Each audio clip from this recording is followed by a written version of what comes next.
Route 663, Lake Austin, DC.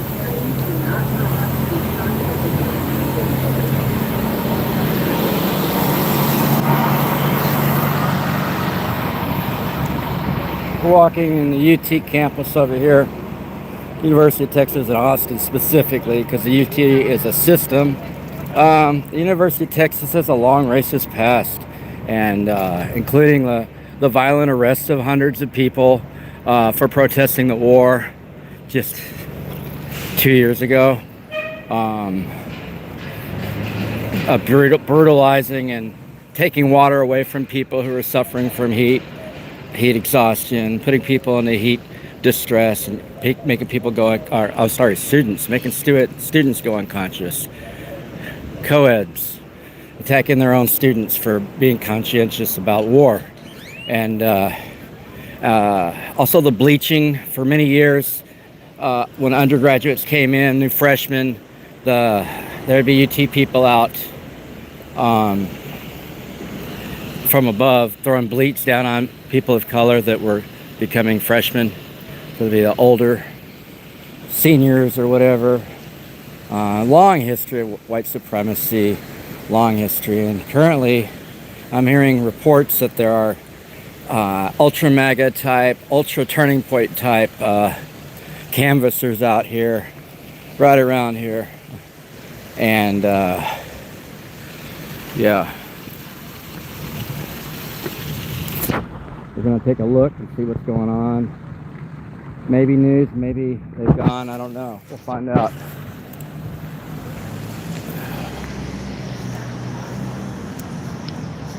I don't see anything so far. Alright, y'all, I'll be back. I'm gonna check in a second, alright? Y'all sit tight. Don't go nowhere. Might be news, might not be news. Nobody knows. No one knows.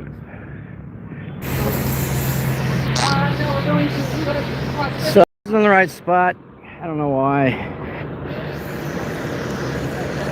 That they said we blocked Speedway one time we were arrested. I'm confused. That's okay. I know where I'm going now. I'm not confused anymore. Ta-da! Ta-da! There's the bus. Local fare. But UT students for life don't have to play. All they have to do is you have a UT ID, and they don't have to pay for buses, and buses refuse to give homeless people free rides. So all the UT kids go for free, and the people that have been evicted, they're down to luck, they got nothing, get abused. So that's one thing to mention about Cap Metro. Cap Metro is very abusive. They call the police on the homeless all the time. Disabled people, elder people, people of color. Cap Metro is basically the police. They've got their own transit police right now, and they don't have their shit together. We don't need more bullies. We need more freedom. How about that part? Anybody agree with that? Less bullies, more freedom?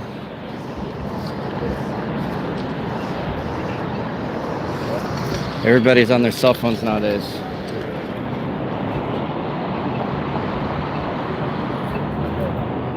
We're about to pass by Daniel Johnson, an autistic artist, neurodivergent artist here in Austin, who did some art, music, and then after he died, they started celebrating him.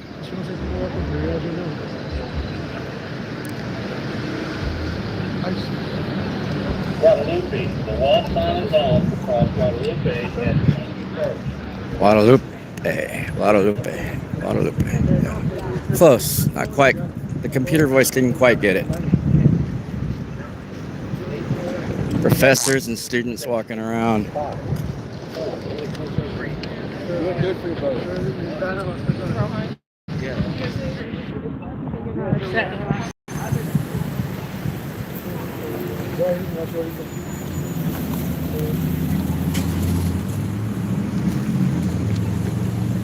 It's part of Daniel Johnson's art that was left on this wall after they destroyed the building. They propped it up with some metal girders, support. They put this crappy fence up to keep poor people from having a place to hang out that's not on the walkway where they can get arrested. And then they make it against the law to be on the walkway. It's all a scam. It's all a racket. The government does not care about your freedom. This alley's policed by the Zionist Jewish police security here, the Mossad, I call them. They threatened to arrest me for filming the police while they were detaining a woman in her car back here. There's a bunch of cops around her. I believe it was both APD and UTPD. It's been about a month. I was going to a rapid response meeting, training, and I couldn't get in. And before that, there was police. We're a speedway.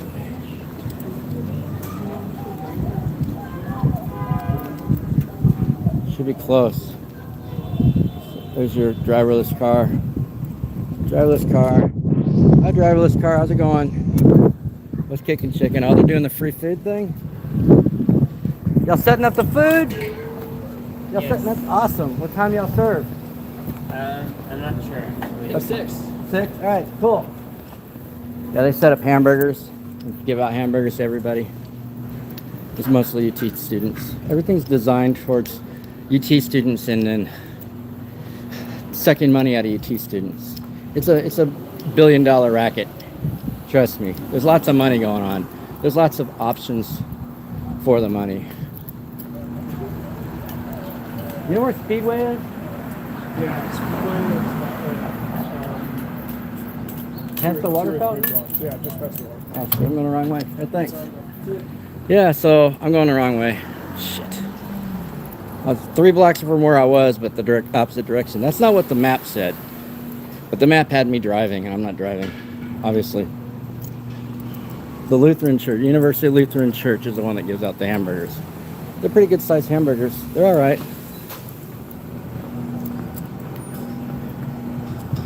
They could use some of the lizard touch, but you know, they're not bad. They're free. Can't complain. But this halal center, Shalom, y'all, whatever, Texas Hillel, not halal, Hope for whatever, Jewish Life. They attack people. They attack. They're bullies. They try to arrest people for their cell phones. They're ridiculous. Everybody's got a cell phone. Everyone here has a cell phone. Don't be so unconstitutional about life. Like, why y'all be tripping? Why don't y'all fix your light here? Fix that light that's dangling off the tree upside down. Do something productive with your money. But then I came down the alley over there, and that's public property. Fix that problem. I got a little irate. I get a little irate when I'm bullied. So I thought Speedway was this way. I thought it was parallel, or no, parallel 21st for some reason. Hold on, y'all. There's Daniel Johnson. Daniel! Oh. Give a shout.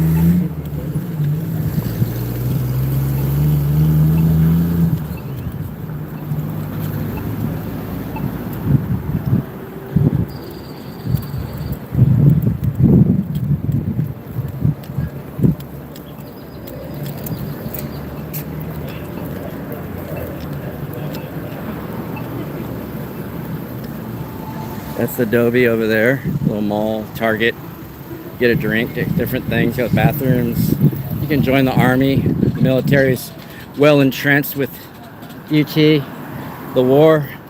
And that's why people were protesting. It's the entrenchment and the investment in like the Army Future Threats, which does PSYOPs here in Austin, I believe.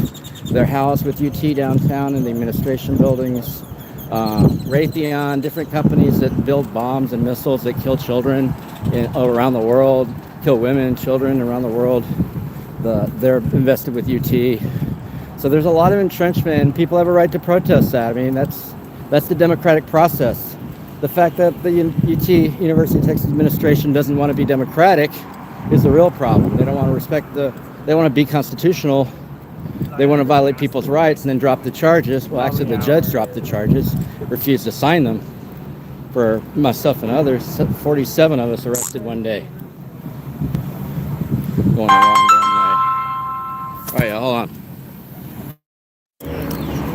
Oh my God.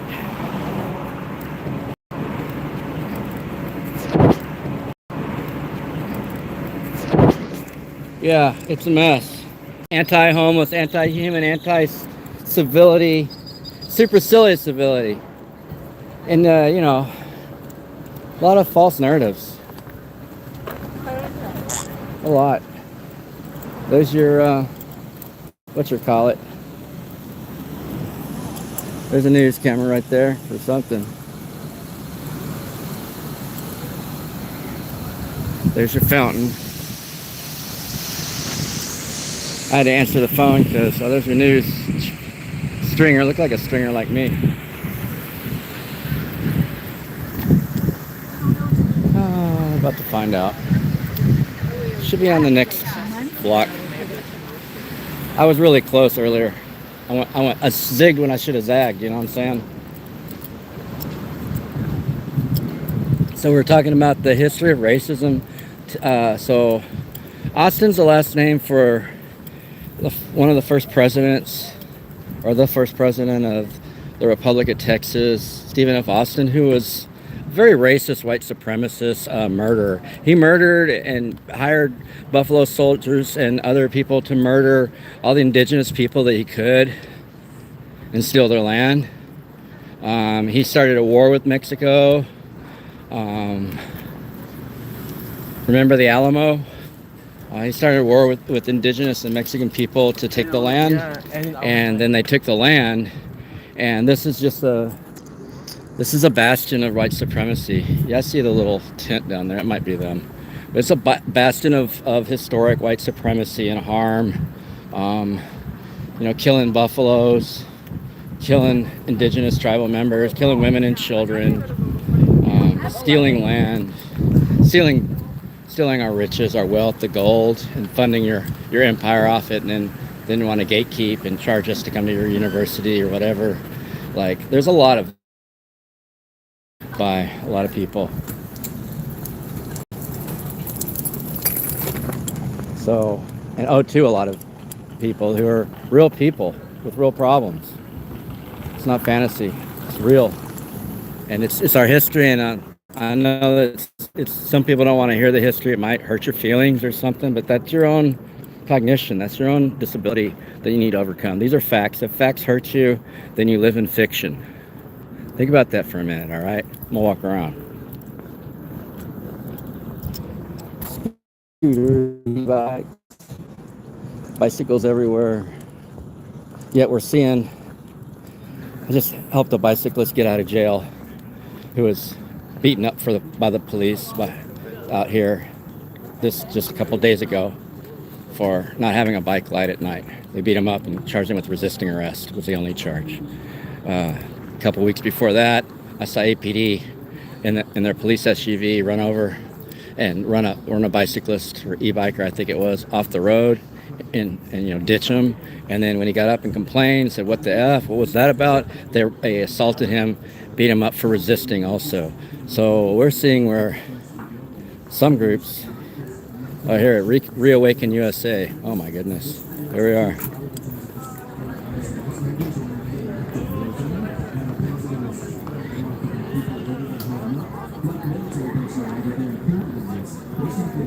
Oh no. We're here at Reawaken USA, y'all. There's the iconography. It's got a big O. Nazi eagle. Not a dove, it's a Nazi eagle.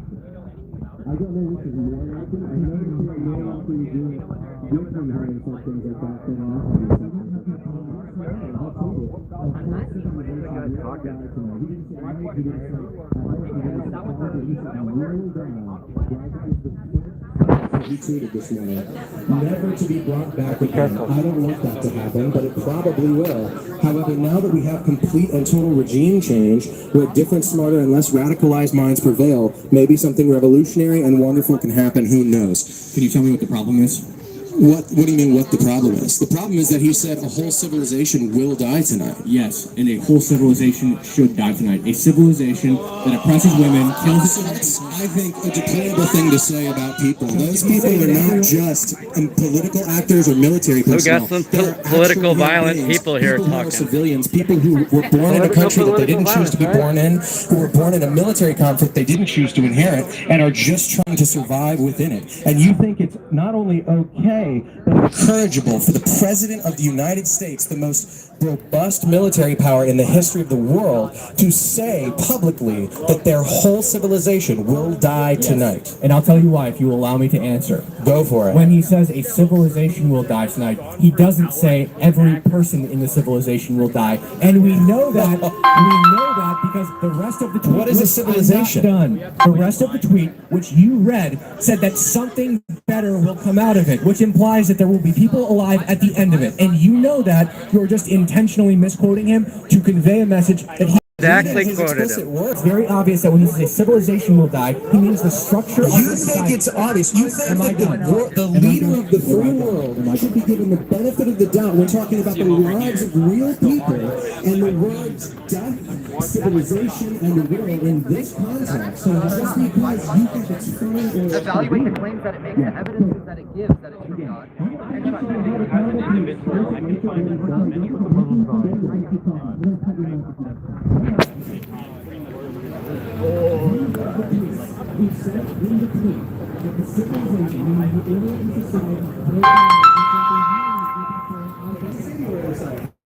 He said that they're misquoting him. That's what he said. They said they were responding to Trump's tweets, and they said that the whole civilization. That's what Trump said, and he said that they're misquoting him. Did you hear that part? Missed it. I went up earlier. There was a bunch of people that went up earlier. There was a member from here. Who? Over here in the right. They were at several protests and held the megaphone. Oh, okay, yeah. Are they with their I think they're with PSL. Really? But they. Anyway, Darius Rudd was pretty fond of them. They're in good hands. That's good. That's crazy. Thanks for telling me about this. Crazy. You should have been here earlier. There have been some good debaters. Is that what this point is? To like get under the Nazi eagle and not the dove, and then have this turning point conversation, bridge the white supremacist gap? The one guy that cornered them, there was that one question about Israel evil. The one guy that cornered them, they asked him to get off the mic. I got it. The one guy that actually won and cornered them, they switched the topics and then said get off the mic. They're talking about political violence as if it's okay, but they're crying about Charlie Kirk. It's political violence. Sorry. He started this after 2 days after Charlie Kirk got shot. This is I mean, they're gonna get what they get. I see a lot of people of color here, and I see some white supremacists falling into it. Talking about the gender debate, he said earlier, he said to some black guy, he was like, so if I want to be black, I can just decide to change, and it's socially acceptable as an excuse to say that They've already done trans that. people. They've already done blackface. Then they see the problem is the history. Right. Like, people want to not pay attention to their history. Just put their history on them. He was saying that as an excuse to why trans people shouldn't be allowed to change, and it's not socially acceptable. Yeah. Well, they could say furries. They can make a lot of excuses. You got to get up there before they close. I'm not going anywhere. I want to talk to these clowns. But more people are on the way, so we'll see what happens. It was really bad because there was one guy in the crowd, and I was going around and people going, "This is crazy," and talking to them. And then the one guy was talking to me, and then he got up on stage behind the desk and started, and he was with them the whole time. And I was like, "That's crazy." He was just hiding in the crowd, acting against you. The blacks against blacks shit is fucking bullshit. It's being tokenized. What are you doing now? I feel like I'm getting your shot. Something revolutionary, wonderful can happen. Who knows? We will find out tonight. One of the most important moments in the long and complex history of the world. 47 years of extortion, corruption, and death will finally end. God bless the great people of Iran. So he never says at any point, God bless the great people of Iran. He wants to kill all of them. God bless the great people of Iran, he says. If I say that everyone in America is going to die tonight, that's something that I have influence over, and that's going to happen. And God bless the people of America. Do you think that I don't care or that I do care about the lives of the people of America? Say he's going to kill every person in Iran. He said a whole civilization civilization will die to them. If the Roman Empire died, did everybody in the Roman Empire die, or did the empire die? They killed Jesus. What is a civilization? What is a civilization? They killed What Jesus. makes up a civilization? A civilization is typically ordered by its government and the way that people are expected to behave. You don't think a civilization in any way, shape, or form is constituted at all by the people within it? The people who participate in that order, the people who are governed by that order, the people who work within that order to build it. It's how the people are ordered to behave and how the society is structured. Not so again, if we say that the Roman civilization Killed died, Jesus? we don't mean that every person in Rome died. Killed We Jesus? mean that the empire as a structure collapsed. You mean that, and you're telling me that explicitly right now. So That's if I not say what you Roman said. Empire, if I And say- regardless, do you I don't know why think he's not that doing the whole people Heil Hitler in thing yet. charge right now How do we get the Heil are going Hitler? to listen to When do we get the him Heil and Hitler? think, oh, he should That's be the given benefit of Deutschland. doubt That's because the warbird civilization from Deutschland. I'm sorry. That means the government. That's the So eagle. we shouldn't take aggressive military action against civilians who are in actively monitored U.S.-run military zones or the service members that are currently in dangerous positions right now in the Middle East. You think that they're going to act rationally or give him the same benefit of the doubt that you're giving him right now? I don't care. Their entire military. You don't care? Their entire military is going to. They have no navy. They have no air force. They have no government. You ask me what their supreme leader thinks. I don't care. He's dead. Trump says they You have no morality. You think Trump's lying about that? He said that he's wrong about You have no They were soul. supposed to have nukes. He didn't say they have nukes. They have 4 kilograms of 60% uranium according to the IAEA. Do you not think that it's possible you and I have no idea what close means in terms of that? Or that Trump or the CIA or the FBI or some other intelligence agency who are being locked out by other intelligence agencies in NATO are misinformed about how close they are? Any evidence that's the case? No, do you have any evidence it's not the I case? can't prove a negative. The burden's on you. It's Oh not my on God. you. You made the claim. I can't prove a negative. I can't prove a negative. Okay, so You made the claim. you can't prove the negative being that they don't have nukes right now. And so you think that in a situation when someone can't prove another power who is adversarial to them doesn't have the possibility of beginning mutually assured destruction, it's okay for that power to speak with absolute just incendiary language and be held to no different standard than you or me if we talk about it, because hopefully people in those other countries, whether or not they do have said nukes, will respond rationally. Again, every third-party analysis indicates they do not have nuclear weapons. We have gutted their entire structure of their government. If they had nukes and they were going to use them, they surely would have used them by now. Again, their supreme leader is dead. Their second supreme leader is dead. Their third supreme leader is going to be dead soon. Their entire navy is gone. Their entire air force is gone. Every military base in the country has been bombed out. China has They're nukes. 80% Russia has of nukes. missiles. They certainly would have used them by now. Russia doesn't care. China does. China's already threatened. China doesn't care. Yeah. Saying they would have used them by now is speculation. You can't prove that. There's nothing valid about that argument. You can't sit here and say they would have used them by now. Maybe not. Okay. And if they haven't, they might be about to because of that language. All right, here's the token. What's he gonna say? I just wanted to actually ask a question. So, do you know what civilization means? He's back. What it means to have civilization?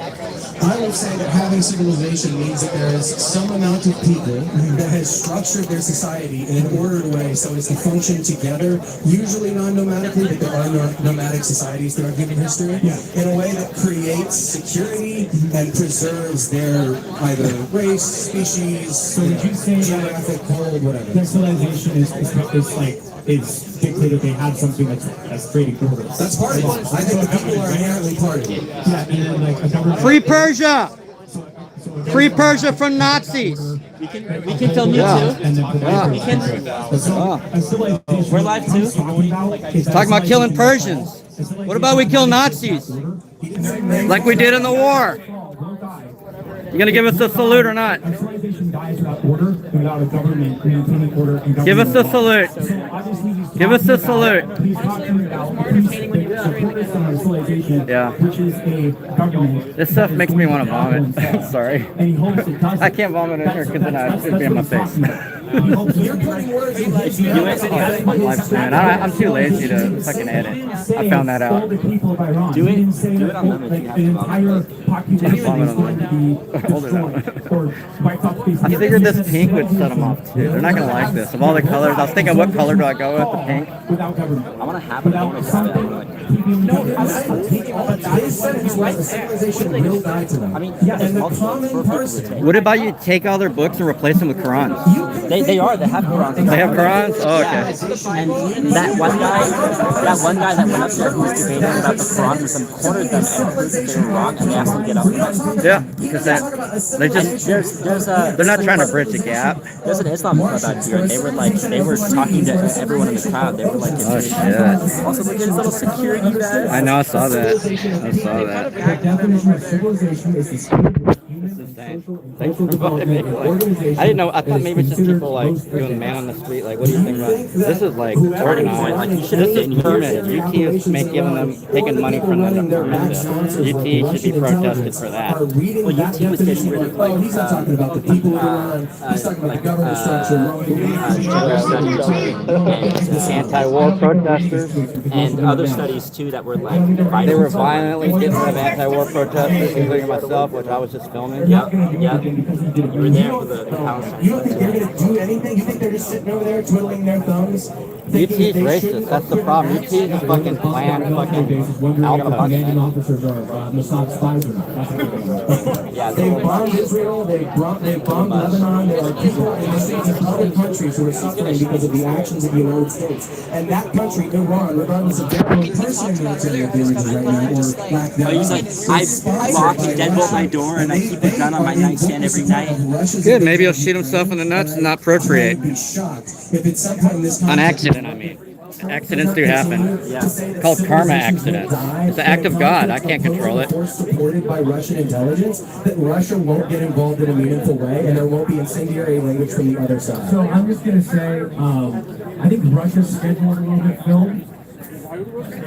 I think Oh my God, you almost got attacked with a karate chop.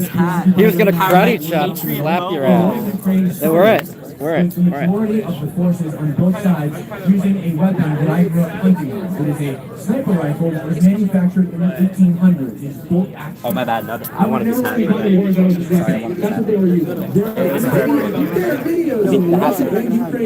You can't have a hat? How much is it? You're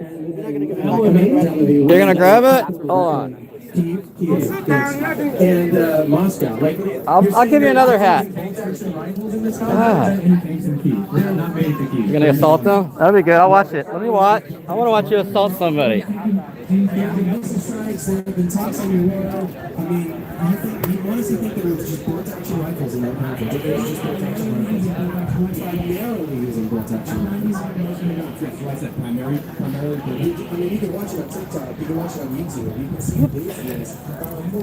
Oh, so they got their own film team over here. Look, he just grabbed it out of his hand. That's an assault, by the way. That is an assault. That's a theft of property on a person. That's a felony offense. Hey, I got something to report. You want to report something?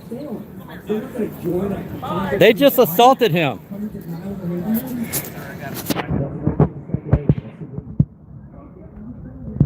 So he's mad at the victim?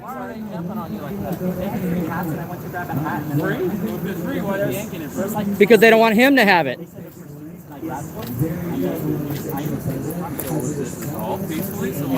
The guy assaulted him. Why are you asking him like that? I saw it. I filmed it. Doesn't pertain to you anyway, sir. Everything does. Adam. 2386. Unit number 4414.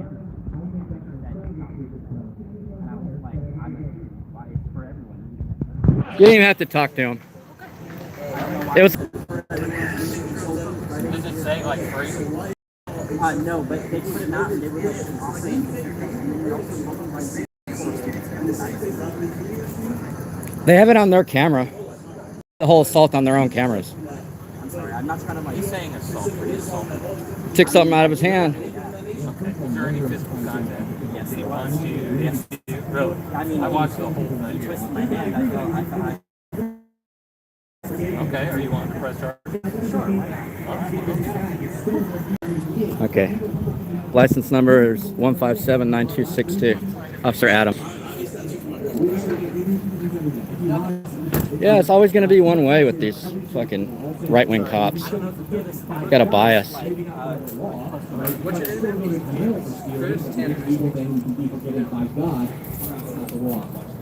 So, but I find it interesting that when I Well, it's interesting. They don't have much. nobody can defend Islam on its merits. And I'm fine going through Christianity and talking about Corinthians and what about Genesis and Rebecca and blah blah blah. Rebecca. Hey, boss, my whole point wasn't to debate Islam or Christianity. It's to debate your logic in that. Bring us hat. Your logic right there. Bring the is giveaway flawed. hat And too. If we're gonna go on the whole thing of repentance, I'm not gonna bring the hat. They're token right here. For example, when I think it was Ted Bundy who said that he converted to Christianity before he died. So I took my You property believe back. he could be in heaven, but his victims who didn't believe and engaged in homosexual acts They were for students. not being heaven. No, that's not No, true. students For any act. No, but if they didn't repent, you believe that. Again, I'm a new Christian convert. I'm not exactly how I feel about Leviticus law and No, not Leviticus. Not Leviticus law. Trust me. They're arguing Leviticus law. Don't argue in Leviticus. If I say yes, it doesn't matter. You can still go to heaven as a homosexual. My point is that my point was saying that you believe that Ted Bundy, as himself, repents. If he repents, he can go to heaven. But the people who were with him and didn't repent, they go to hell. Yes. That's a heaven you would want to live in. They didn't accept Jesus Christ as their Lord and But Savior. that's a heaven But you here's want the to thing. live in. Here's the thing. Ted Bundy can do one of two things. He can either pretend to accept Jesus Christ as Lord and Savior and not actually believe it, not actually believe that what he did was wrong, or you can truly accept Jesus Christ as Lord and Savior. Yeah, they also have it on all on their videos. They admitted they have it on their videos. That is not for me to decide. That's for God to decide. The only person who's going to know if he's telling the truth, who's actually sincere and free, is God. Lundell, no number. Adam is 2386. I think Lundell's badge number's under his bulletproof vest. Because we're under the belief that if there's a God, what God is going to free them. To go to heaven, you have to believe in God. That is true, yes. I don't know your point is. My point is the fact that your logic is flawed because you were going after Muhammad, you were saying Muhammad, whatever. But you were coming after him the whole time, but you are not going after. You're not questioning your own religion. I did. I'm missing the video over here. Until 6 months ago. Renazify the USA. The 13th Corinthians. I'm not getting in a biblical debate. I can tell you that right now. That's But they pick and choose. Jesus Christ presented himself. I mean, the other thing is, like, the hats were for students. They were told that. They brought out more hats for Well, the real point is, you don't have to tell them a whole bunch of stuff. They've got it on their own video. They've already admitted that. They chased you down and assaulted you. You didn't do the opposite to them. It's pretty one-sided, no matter what Adam's bias is. People of your faith. Yes, that's evil. But evil people who commit evil acts can still go to heaven. So the person that commits the worst act that you say a human being can do can just The go worst to single fire. act, yeah. The worst single act that a human being can do. You can still be I did forgiven. not touch your hand, actually. It's on That's camera. the heaven you would want to live in? Yes. But you're not, I'm not going to go to heaven with a bunch of people who are going to kill people. I think it's better there. They were it's on the internet. You get it on video? It's on the internet. Can we see it? Yeah, you can, but you have to do it on your own phone because it's on the internet, Paul's legacy. We're Christians. right? And then what Yeah, do? 'cause it's, He Live. accepted Jesus Christ. But it's right here. They were closer than I was. I think it's better here. He didn't belong in Christ's right. For the past 6 months, I've been I do have video, but he already saw the video I have because he saw this guy chase him down God decided the road. either way, they followed They saw him. Yeah, and he's trying to avoid it. So there's only one aggressor here. the same thing. It's the Nazis. I never said that. I never said that. Right. I'm just. These psychopaths. I don't see any flaws. Not being pointed in. Look at that Republican seal though. Look. If you get a picture of that Republican seal on his arm. Committing genocide is They're gonna go over there and look at it. totally just deciding when somebody dies. Yeah. Committing a whole genocide on a whole race. God decides when people live and die correct. And that those people were living by the will of God, right? Who? The Amalekites? Yeah. And that's The Amalekites were not living. Plug it in into the laptop. That's why Make they it were bigger. killed them. The Amalekites weren't genocidal. No, I'm trying to remember this. I'm trying to remember the exact story. I think it's the Canaanites or something along those lines. You're talking about the Amalekites. Amalek. Yep. But he didn't do it. They didn't do it. Saul did not do it. No, I'm not saying Samuel did not do it. But somebody did it. Did it not happen in God's No, it didn't happen. They spared the children, they spared the livestock, and they spared the king. He was taken as a captive. They killed everybody else, yeah. We're on the tool.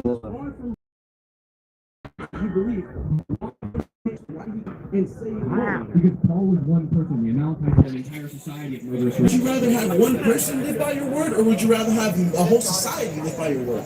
That's hard. I can't tell you what God was thinking when he decided to attempting to spread his religion, and his will was being impeded by the Amalekites. His religion was being impeded. This movement of Christianity was being impeded by Saul. Saul was one person. I'm hearing sound. So God, the all-powerful, can't change the whole society. He could. I can't tell you why God did certain things. But what I can tell you is that the Amalekites, the situation with the Amalekites, is a specific judgment for a specific people based on specific actions that they committed. This book says that anyone who isn't a Muslim You said that it was for students. Does that have any like? One of the things I said to you is that I'm not arguing for Islam. I'm not arguing for Christianity. I'm just pointing out. So they can selectively give out hats for free. I mean, that's a little sketchy for a reason for assault and battery. We're trying to say. You got him right now. This is the same guy. But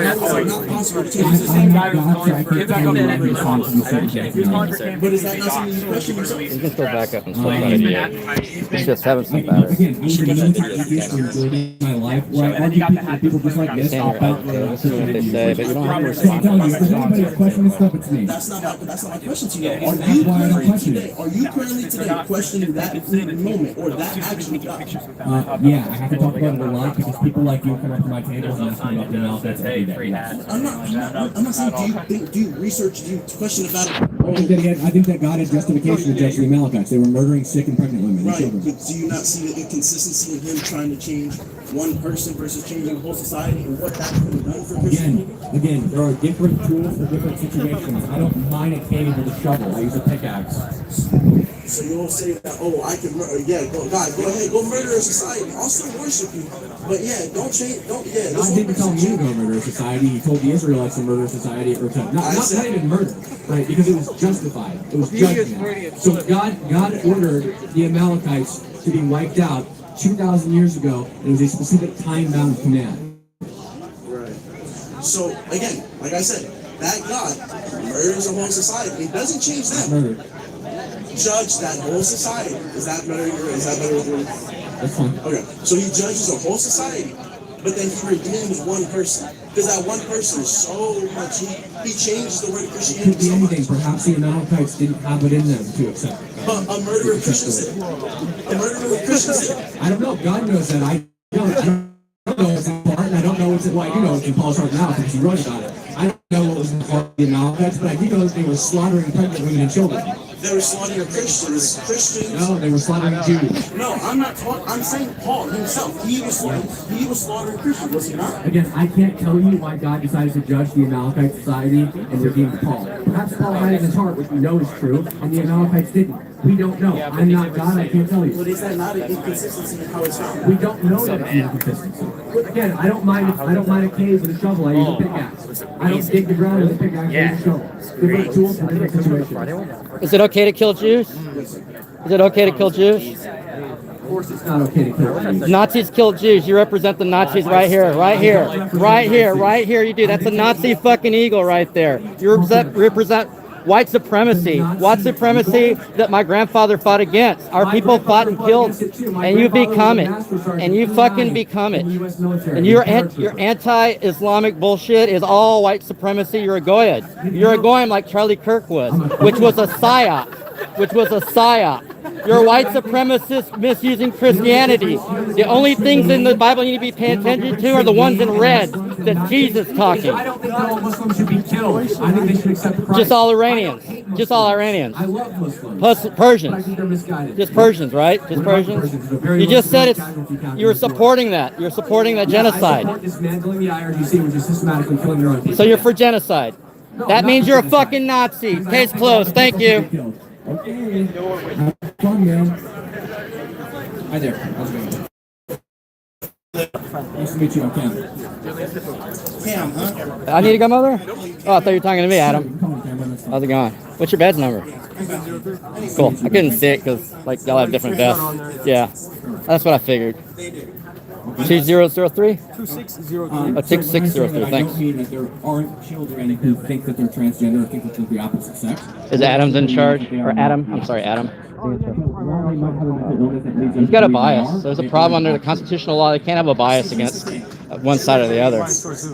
I mean, you watch the person get chased down and assaulted, and Did he not take his property? Functionally speaking, the stuff is free for the public. It's free for the public.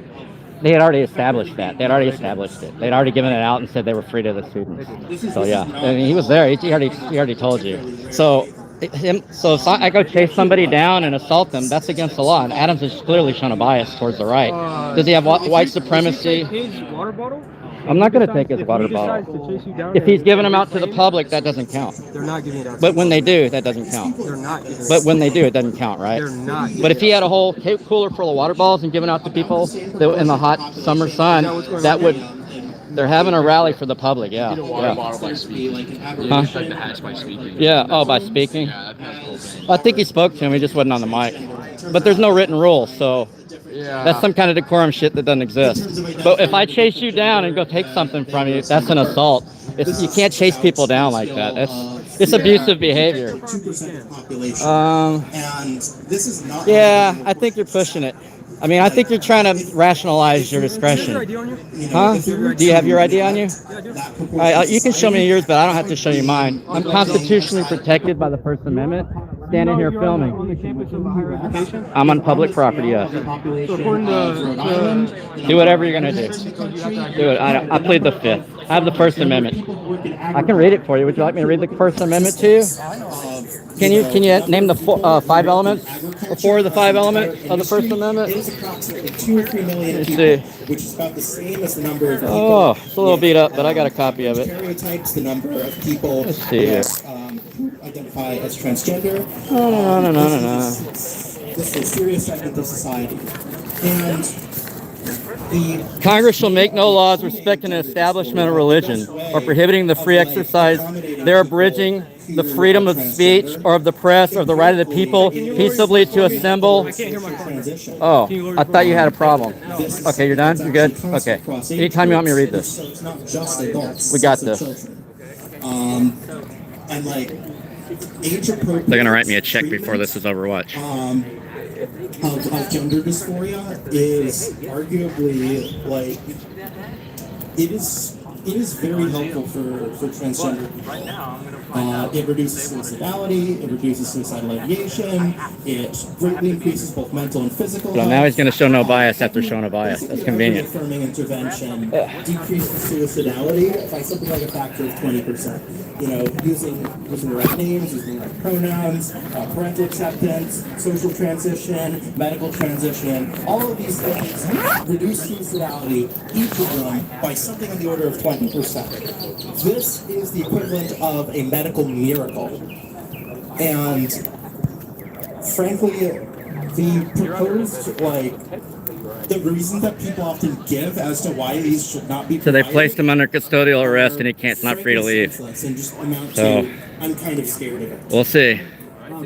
See, like even when nothing's going on, they'll make something out of nothing. That's what they do to target protesters. Just if you're curious, they're going to go check to see if he wants to press charges. Yeah, I heard. Damaging the property. I heard. Yeah. Oh, if he does, he should still press charges. Fuck him.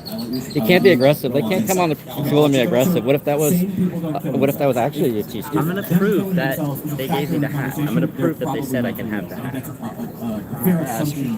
What do you do with the video footage? I put people like you online. Are you for white supremacy? No, okay, because that's what this is. This is a white supremacy. This is that turning point bullshit.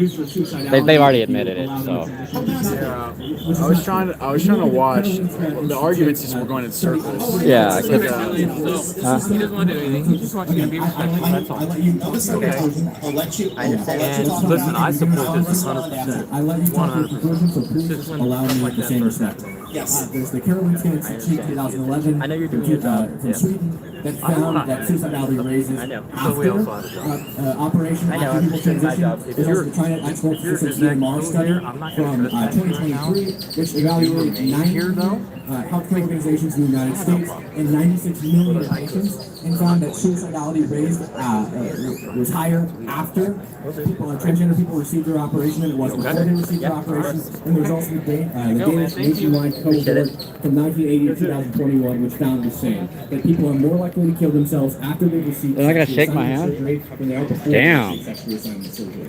So I don't believe that's true. I don't think the best way to help these people is to allow them to transition. Again, with mental illness, when somebody's anorexic, we don't tell them, yes, you are fat, and give them a dietary plan to lose weight, because they're not actually What if fat. the cops take something and then you go and chase them down and snatch it out of their hand? What happens You don't then? tell them that the voices inside their head are real. You tell them you need to get on a pill that's going to suppress that mental illness, so you won't Fuck hear these the cops. voices. You don't tell them to act on their voices. If somebody's bipolar, we don't tell them to medicine to justify. We say, get on this medicine to suppress the mental illness, etc. Cops are ridiculous. The best way to help these people All these scooters and e-bikes and bicycles and whatnot. You gonna assault anybody else? Okay. I consider that a threat. You little wiener boy. Hanging out with Nazis, tokenizing, being ashamed of the race. Fucking selling out, man. Fucking selling out. I hope Soros pays you enough. Idiot. Okay, so I would like to respond to I don't know what these people are eating, but there's something with their diet. Probably too much fluoride. all of these things all the time. Got all the COVID shots. Would you say that poverty is a mental illness? Would you say that homelessness is a He's still making threats. If anybody touches his stuff, he'll beat him up or whatever. Would you say Like an that idiot. The guy. It starts with when you can't look at yourself in the mirror when you go home. Right, that's what You I'm saying, hate like, yourself. how do you sleep at night, right? Yeah. Like, how do you sleep? I think this being homeless or living in poverty definitely causes mental illness. Do you agree that depression is a mental illness? I do. Do you think that homelessness can cause depression? I absolutely. So there you have it. Here's the thing. You said that because, trans people have an elevated rate of suicidality, that indicates that being trans is a mental illness. But here's the thing. All of those other things are associated with suicidality. Suicidality. I just learned a new word. Living in places Suicidality. with declining populations, being I'm just keeping him safe. Are you really? For what? I thought he said it wasn't. I'm confused. It's kind of like when that DPS officer lied. He's getting trespassed now for whatever. He said he was okay. He wasn't going to trespass him. Now they're trespassing him. The grackle overheads can make all that noise. He's fine.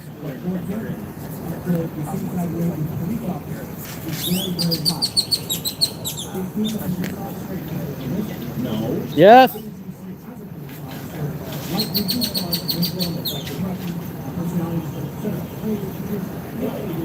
They asked if being a police officer was a mental illness after going through a whole mental illness diatribe on trans people.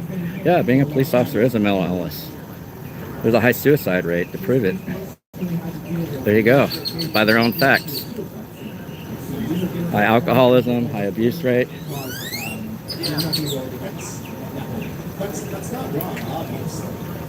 One of our friends is on the mic right now. He's also trans and neurodiverse.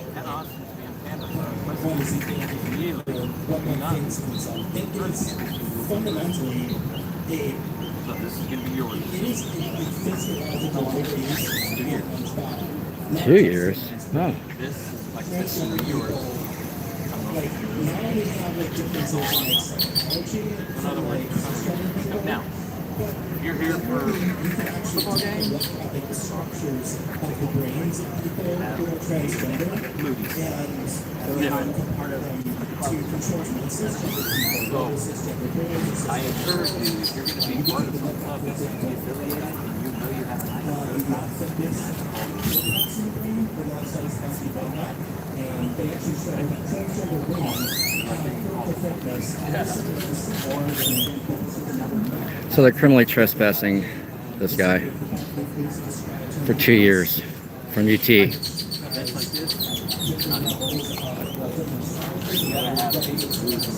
Not invited to Turning Point events.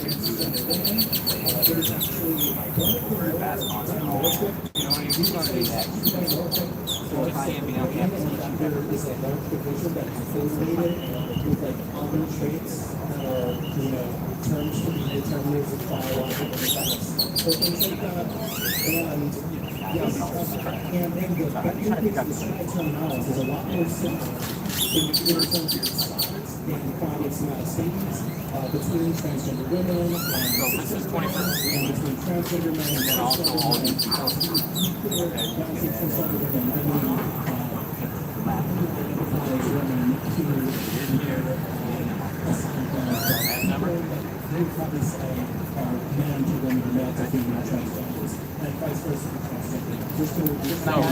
Why this was up or why this was before it wasn't passing out. Well, we got to talking to people. It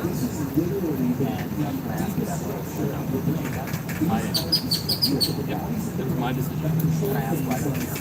Yeah, because we created an issue. So, like, can anyone come here? How does that work? So it gets a little bit more complicated. They got to work that out. So you got to go. All right. Sounds good. Sorry about that. Well, you win some, you lose some, right? Can I see it? Yes, you can. Evidence. They're talking about me now. How did they trespass me? Pink is not their color. Where is it? Here. In terms of like, There you go. That's there's more than one campus too. There's campuses in San Antonio, campuses. I don't know where else. I think there's one in Dallas actually. I don't know. I wonder if that also applies. I don't know. I think you should go through the process. It's just paperwork. I'm curious, is there a way to appeal this or any kind of recourse that can be called university tests? And what sections would I talk to? You can start with the dean of students. Okay. And they'll direct you where you need to go. Okay, and then there's a way to like get this removed? Like, is that even possible? Say that one more time. Sorry. Is there a way to get this removed? Like, I'm sure you can appeal it. Absolutely. It doesn't mean for sure it's going to be wiped off or not. It just depends on the case that you make, the reason that you have to be here, the reasons that you want to I see. That's good. Yes. All right. Sorry about that. Yeah, are you going to stay here? Yeah. Okay. Waiting for my turn. Yeah. Everybody gets a turn in the barrel. I'll be here quick and I'm going to head out. Oh, don't stay too long. You know how cops are. Like terrorists. So that would mean that these things are not what determines whether a person's transgender. It's what's going on up here. Because they can have all these physiological differences in their body. All the part of men, lower bone density, increased estrogen, different structures in the skull, different structures in the brain that indicate they're more female. We're having an anti-trans conversation right now. They wouldn't be transgender. I'm just saying that, like, if they didn't call themselves transgender, like, They don't call themselves transgender. I would consider them to be transgender. But it's how they identify as being transgender. You can't just say, like, oh yeah, he was transgender, he must be transgender. It's not true. The internet got makes you transgender. So,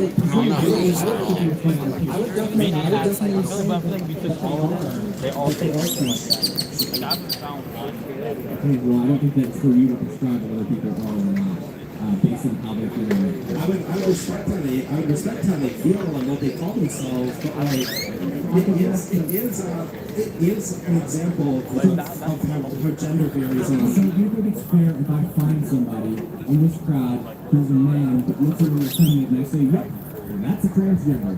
I don't see any Nazi tattoos, but that doesn't mean he's not Nazi. Make them pretty good. They decide to go something right? So it is one of I would personally treat them with respect over anyone else. I would afford them the same opportunities as any other person. I don't think we should respect people based on their religion. If I tell you that I'm a reptile, I'm not actually a reptile, what should you afford me as a reptile? Do you have skills? Good. How about this? I got one for you. Be safe out there. I would also like to mention. One second. I got something for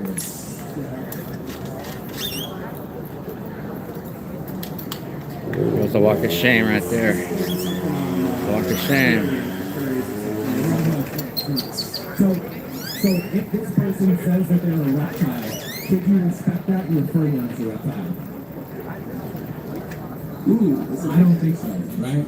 I don't think this person's not a reptile. This guy is trying to look like a reptile, and we shouldn't call him a reptile. I like that. There's not analogous to species going on.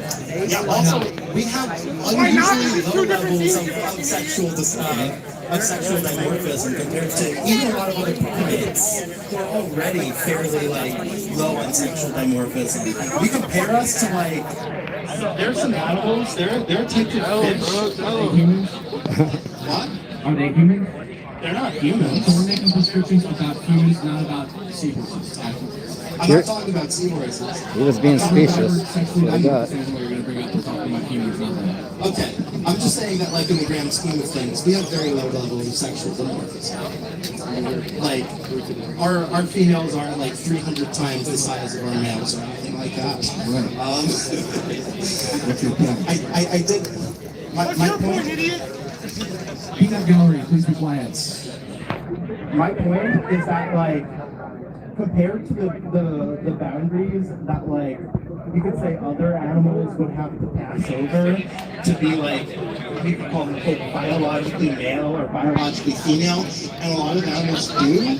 Compared to those barriers, we face very little. I don't care about other animals. We're making descriptions for humans, not really animals. Yeah, and the markers of sex are compared to a lot of other animals, and really in practice, even inherently, our markers of sex are very changeable. Our hormone profiles are extremely changeable.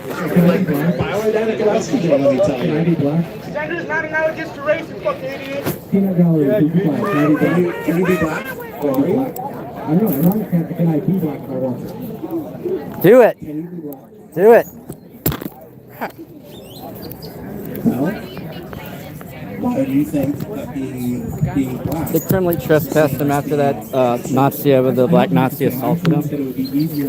So he can't be here for 2 years on any part of campus. But he can go to Moody Center. He can pay money and come here. The kid? Yeah. He goes to ACC. Oh, he doesn't.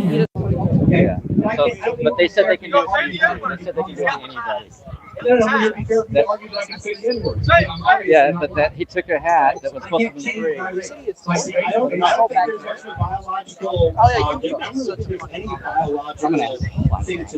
through a lot.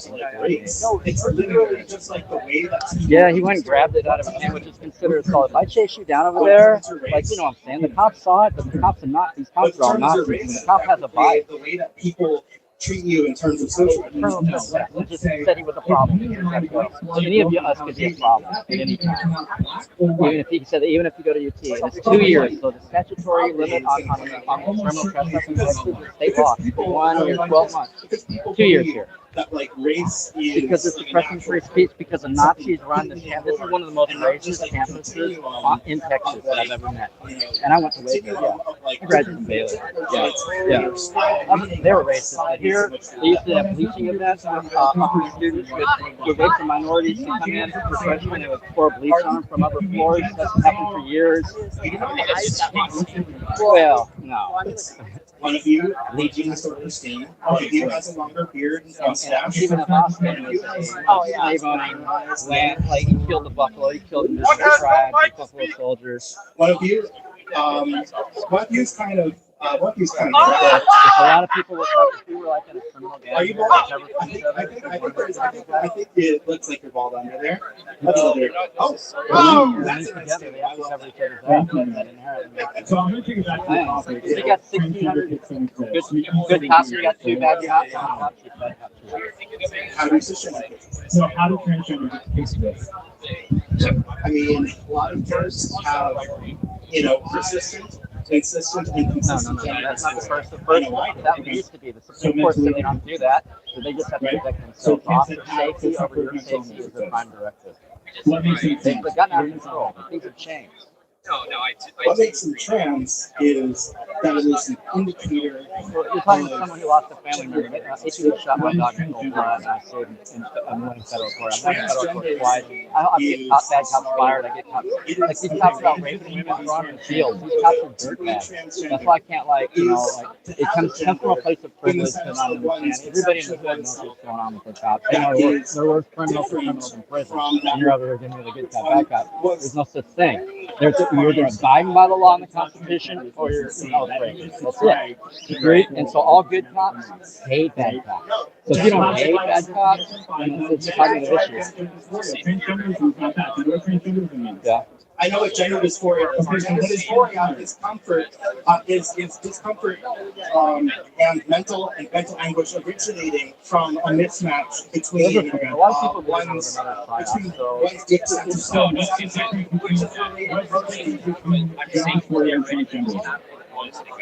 well, so Charlie Tucker said he believes in the Second Amendment. The Second Amendment people had to die. He got Second Amendment. He's crying. I'm not crying. That was like my friend said Charlie Tucker died. I said Charlie fucking who? No, so he asked to be killed. He asked for the Second Amendment. And he got the Second Amendment. No. Your gender that wasn't right. That was back on TV, right?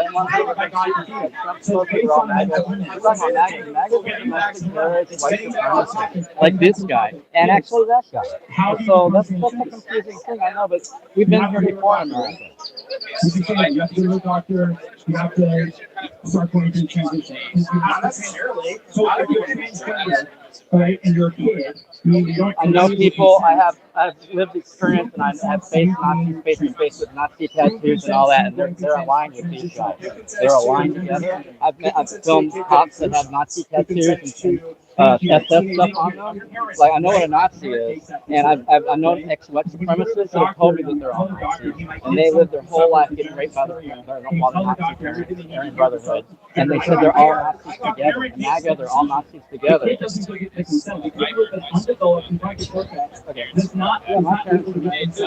Because they are under the age of 18. The parent makes consent, right?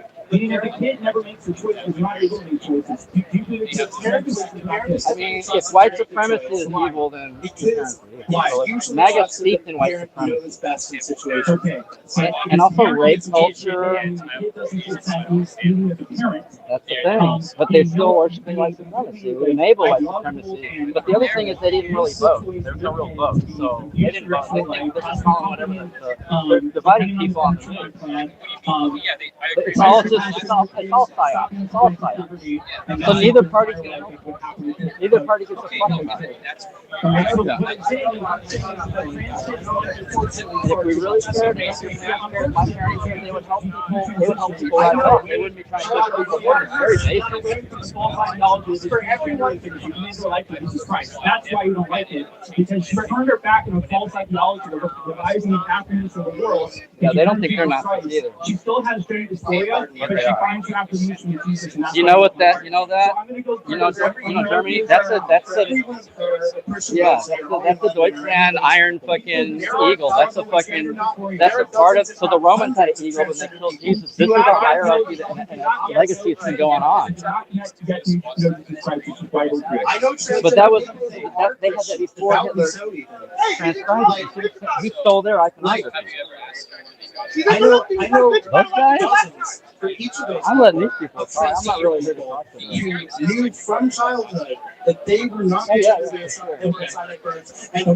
But this represents the rise of the Nazi Party and white nationalism and this has been a historical thing. And now we're going back with like kind of like amnesia, collective amnesia about the karma that we carry. This programming where they're literally programmed to be this way. So they're seeing it on YouTube, they're seeing it on Nickelodeon, Education Channel, etc. They're going to school, they're learning about it. I think that these guys do. I cannot let us know. They telegraph what they are in many ways. And it stems from like Freemason control. These guys, they're at the bottom. They're not in control.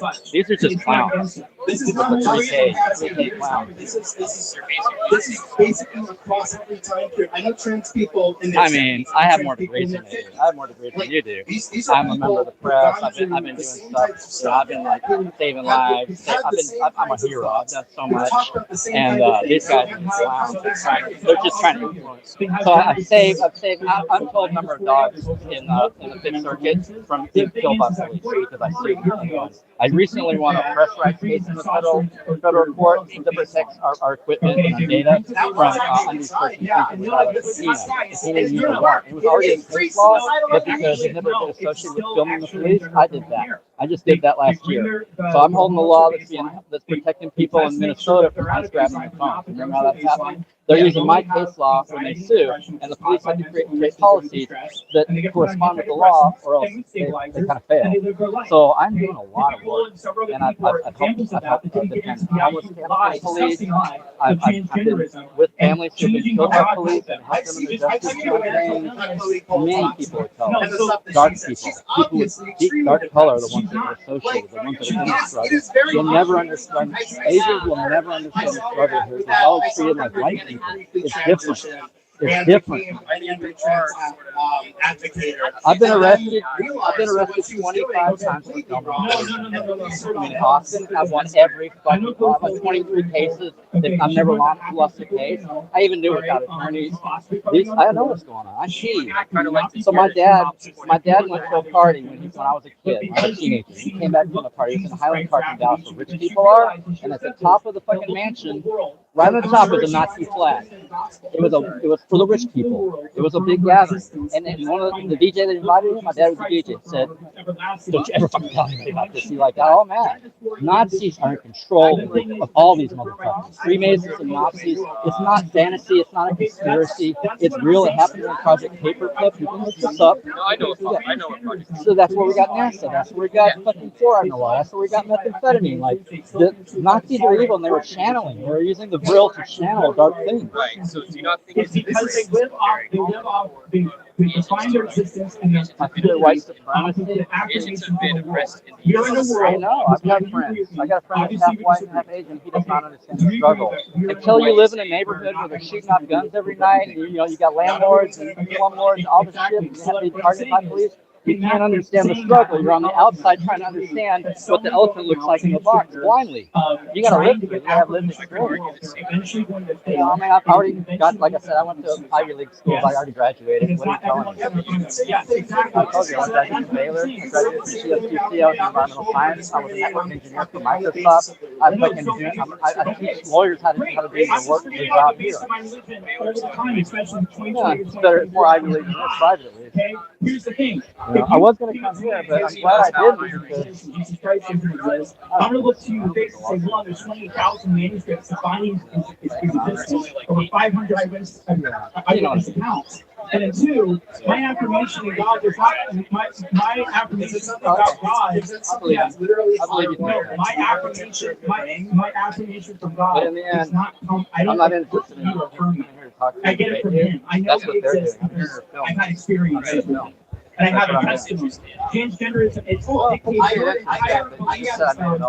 That's my point of view. Apparently, I'm crazy, and you know more about my life than I know. Should I exaggerate? I don't have my degree. I wasn't at Microsoft. I wasn't an environmental engineer statewide. I didn't do that. Right. Okay.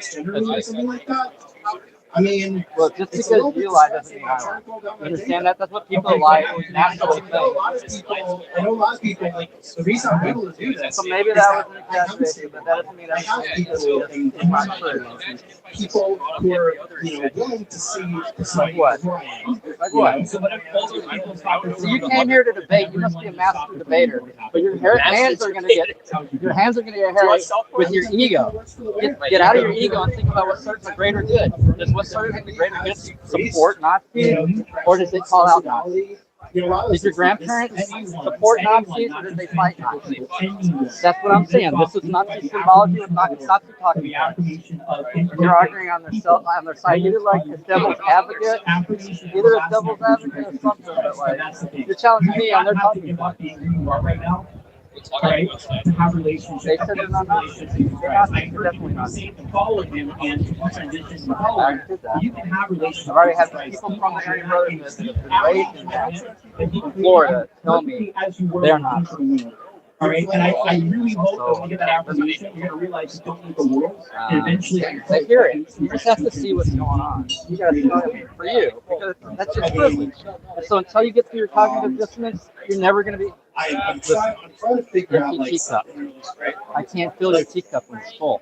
You think you know it all, but you don't. But when you stick your finger in the teacup, does it leave a hole? But yeah, I did want to say that, like, you gotta have room to learn. You gotta be accepting of information. If you're always critical of someone telling you the truth and thinking that other people are lying, then you're not gonna get anywhere. I mean, you're not thinking these people are lying. You think I'm lying. You don't think they're lying. They're fucking lying as people. They're people as shit. I am not at risk of suicidality or depression for trans people before and after transition. It actually uses cohort matching between I don't really care. No, I first have to care about other people's opinions. I'm already good. I've seen a lot. Of course, people who have transitioned, but I'm not here to debate. Are going to be a little bit worse for their mentally and people with like no history of dysphoria. But they're trying to bridge the gap between Nazis and their brain. I'm not trying to bridge the gap between Nazis and their brain. They're the ones that want to debate, because they're also master debaters. I'm not a master debater. I'm not in my ego thinking I'm going to. You don't see this camera pointed towards me. I'm pointing towards you. Yeah. The name's all Makes you want to. These guys are Nazis. Just let you know. You see that? That's the German Nazi fucking eagle. The Romans had an eagle that killed Jesus. These guys they're the new turning point. They said right there they said they're about Charlie Kirk's death. That's when they formed. So they want to debate people about like they want to do racist stuff. They want to say genocidal stuff. They want to say anti-trans shit. So like they like the KKK. That's what they are. They're all Nazis together for me. I know. Call them out.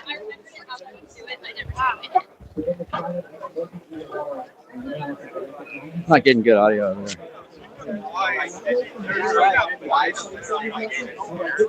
So they kicked Julian out already. There's also just people like debating. The speakers over here, actually. A lot of them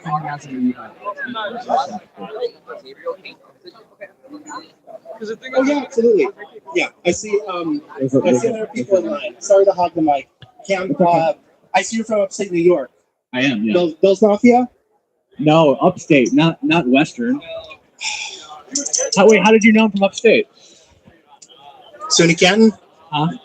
What do you say? I do my research. Yeah, you can call me the Jewish transsexual Nardwar, except that Nardwar is already Jewish. I'm from the river, so I live on the St. Lawrence River. I All right. On the St. Lawrence River. All right. Pleasure talking with you. Pleasure.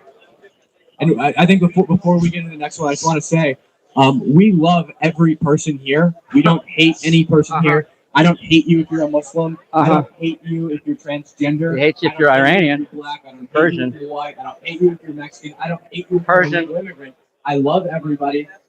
I hope that you all come to Christ if you haven't already. And I'm not saying that you have to. I'm not instructing you to. I'm just saying that I hope for the betterment of your life that happens. I This want guy's to gonna be rot nice in to hell. you. He's talking I about don't hate Jesus. you. We might have disagreements, but that's fine. And even people who are, I don't know, this guy's like a communist. He's screaming at me. I don't hate him either. I love him. Somebody Right, talking to him that's for a good communist. segue into like the next topic I want to talk about. My name's Adi, by the way. It's nice to meet you guys. Thanks for bringing open discourse to this campus. I'd like to start by bringing an unpopular opinion. I'm an agnostic. I know a lot of people here are religious, and I think we agree on most things. I think that Christians just tend to label things as my faith knows the truth, and as an agnostic, that basically means I don't know whether there's a God or not. So I'd like to start by asking you guys: do you guys believe in moral relativism? How would you define moral relativism? Like, do you believe there's a set good and a set evil as defined in the Bible or in your faith? Or... I think that God informs all that is good and all that is bad. But to your point about agnosticism, for the majority of my life, I was an atheist. Yeah. And at times, like a militant atheist, where I spent my time not debating politics, but So the debating fake religion. Christians actually Specifically to Christians. that makes more that their sense. faith is not More true. Luciferian than anything. Christ is not the Messiah. I'm in Christ, and I repented and accepted Jesus Christ as my Lord and Savior. Right. Okay. So I'll like to differ that's just coincidence. And you said that in Christianity there is an inherent truth and there is an inherent false. I disagree with that, and I want to focus on that specifically. So it's all based off of your relative frame. So if I was there's individual moral structure and societal moral structure, and then like religious moral structure. So if I was a thief and I was to go steal from like 5 people here, inherently that's good for me. Morally, that's good. Individually, that's good for me. But for society, that's bad, right? So you can't say that there's a good and a bad society. Like, truthfully, there is no good and there is no bad. You can't say that with 100% certainty, and that's what Christianity tends to do. It's good for you because it grants you food in the moment. It's a positive for your flourishing, but it's a negative morally. Stealing is a sin. Sin is evil. But according to what? According to the Bible, stealing is bad. But the Bible is all alleged. It's all alleged, and it's all alleged scripture. Everything that you haven't seen with your own eyes is alleged. I agree. So why do you choose to put your faith in a 2,000-year-old book? Because I had a personal experience with God, and I believe that it was God. But it wasn't really a personal experience with God, in my opinion. Like, it could have been completely coincidental. I believe it could have been totally coincidence. I don't believe that it was. I don't believe that there's any way that somebody would stop on their bike, point at me, and say 100% and then ride away. Right, but individually, a thief that steals from a bunch of people is doing good for himself. He's positing his flourishing, but he's not doing a good thing. What he's doing is evil. According to the Bible. And also according to the non-aggression principle, like if you want a secular view. But like I'm not really here to argue whether Christianity is true or false, otherwise I have it on board. Again, I've only been a Christian for 6 months, so it's not like I am like an apologetics expert. I know a lot of verses that people point to that are bad because I argue with Muslims a lot and they can't defend their own religion, so they pivot to the Bible. But outside of that, I'm not going to be able to I'm not a pastor, so I'm not going to be able to defend everything about Christianity or prove to you that it's true. And by the way, I'm not even in the business of proving Islam is false. I think that I don't care if Islam is false. If Islam was false, I'd rather burn in the pits of hell than obey Allah. Why do you choose to believe in the scripture of the Bible, what is good and what is evil? It's like it's all just written down. Like in the Bible, there are some.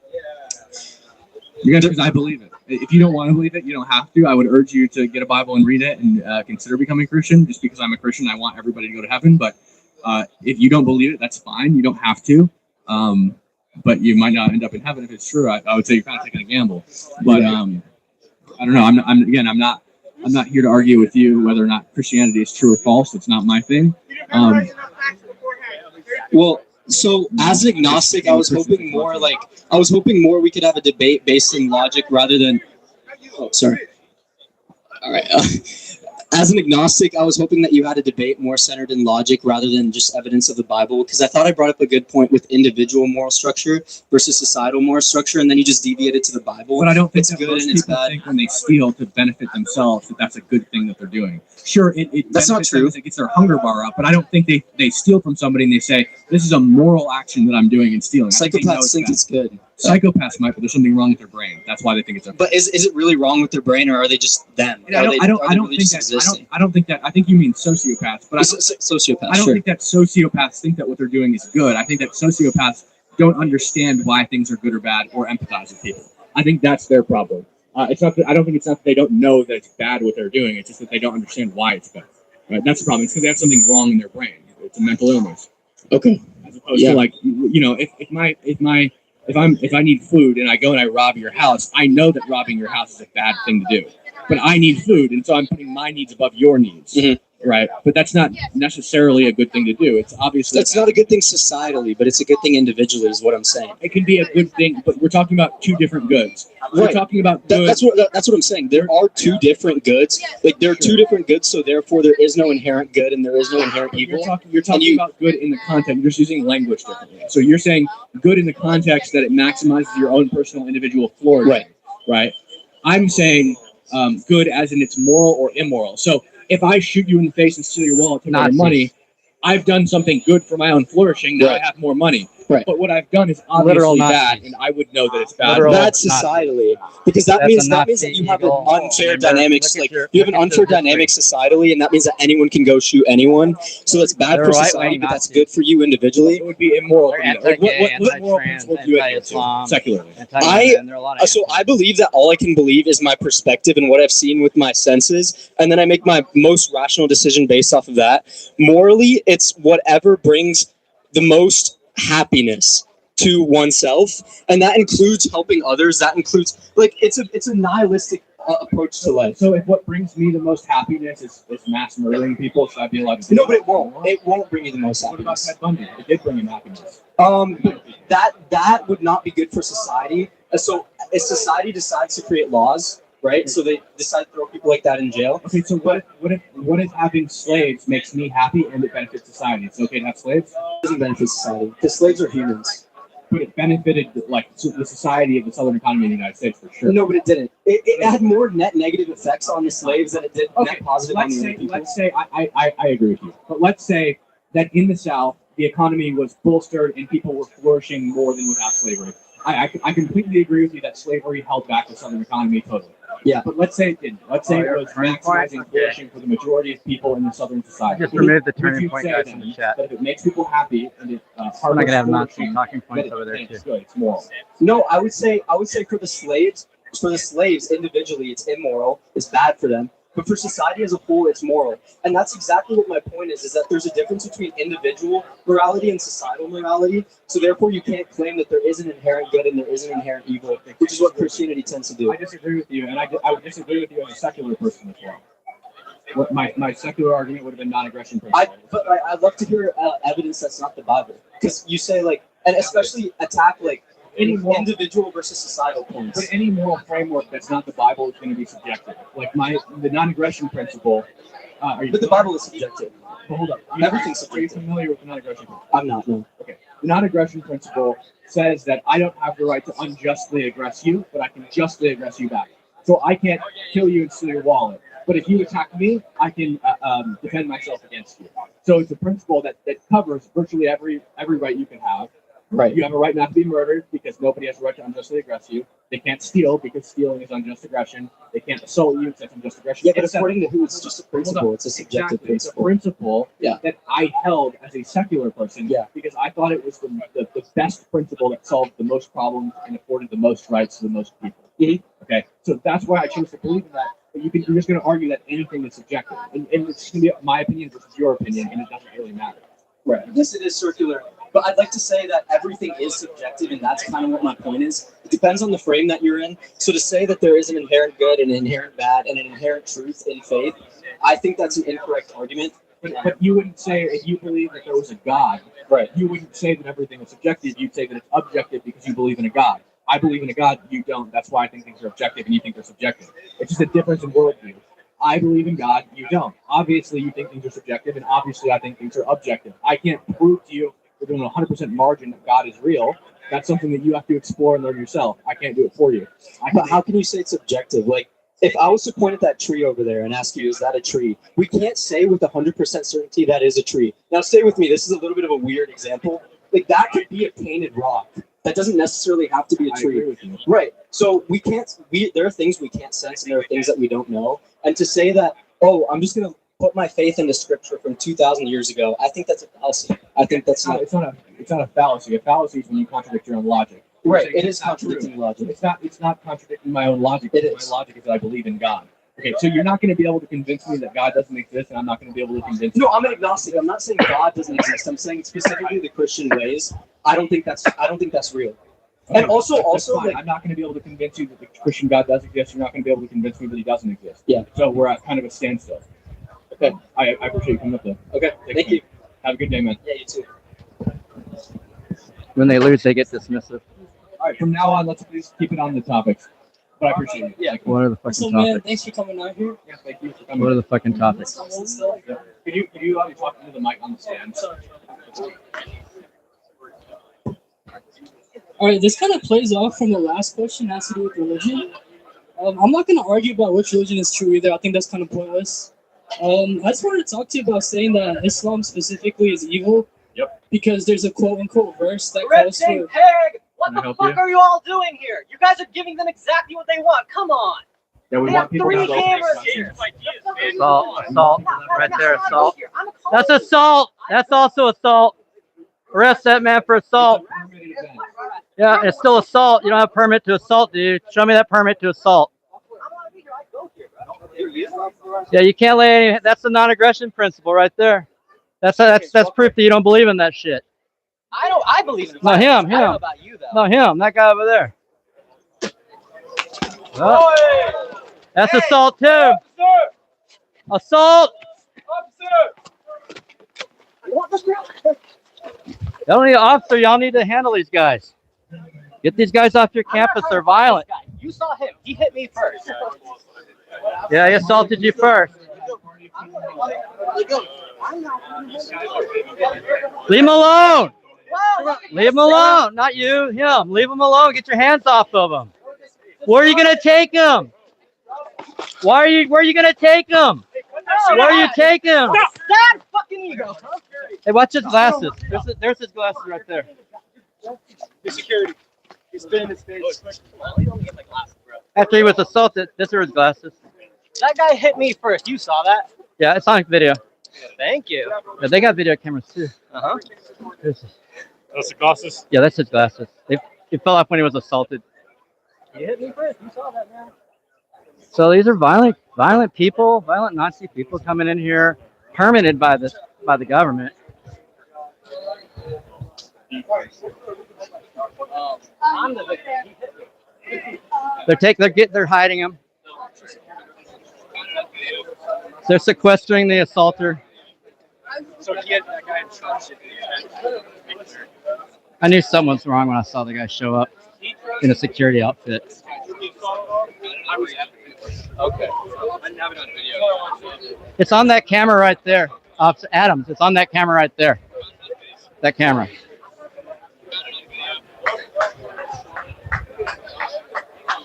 Oh my God. It's just an act of death. You come in here with your bullshit, people are going to call you out. There.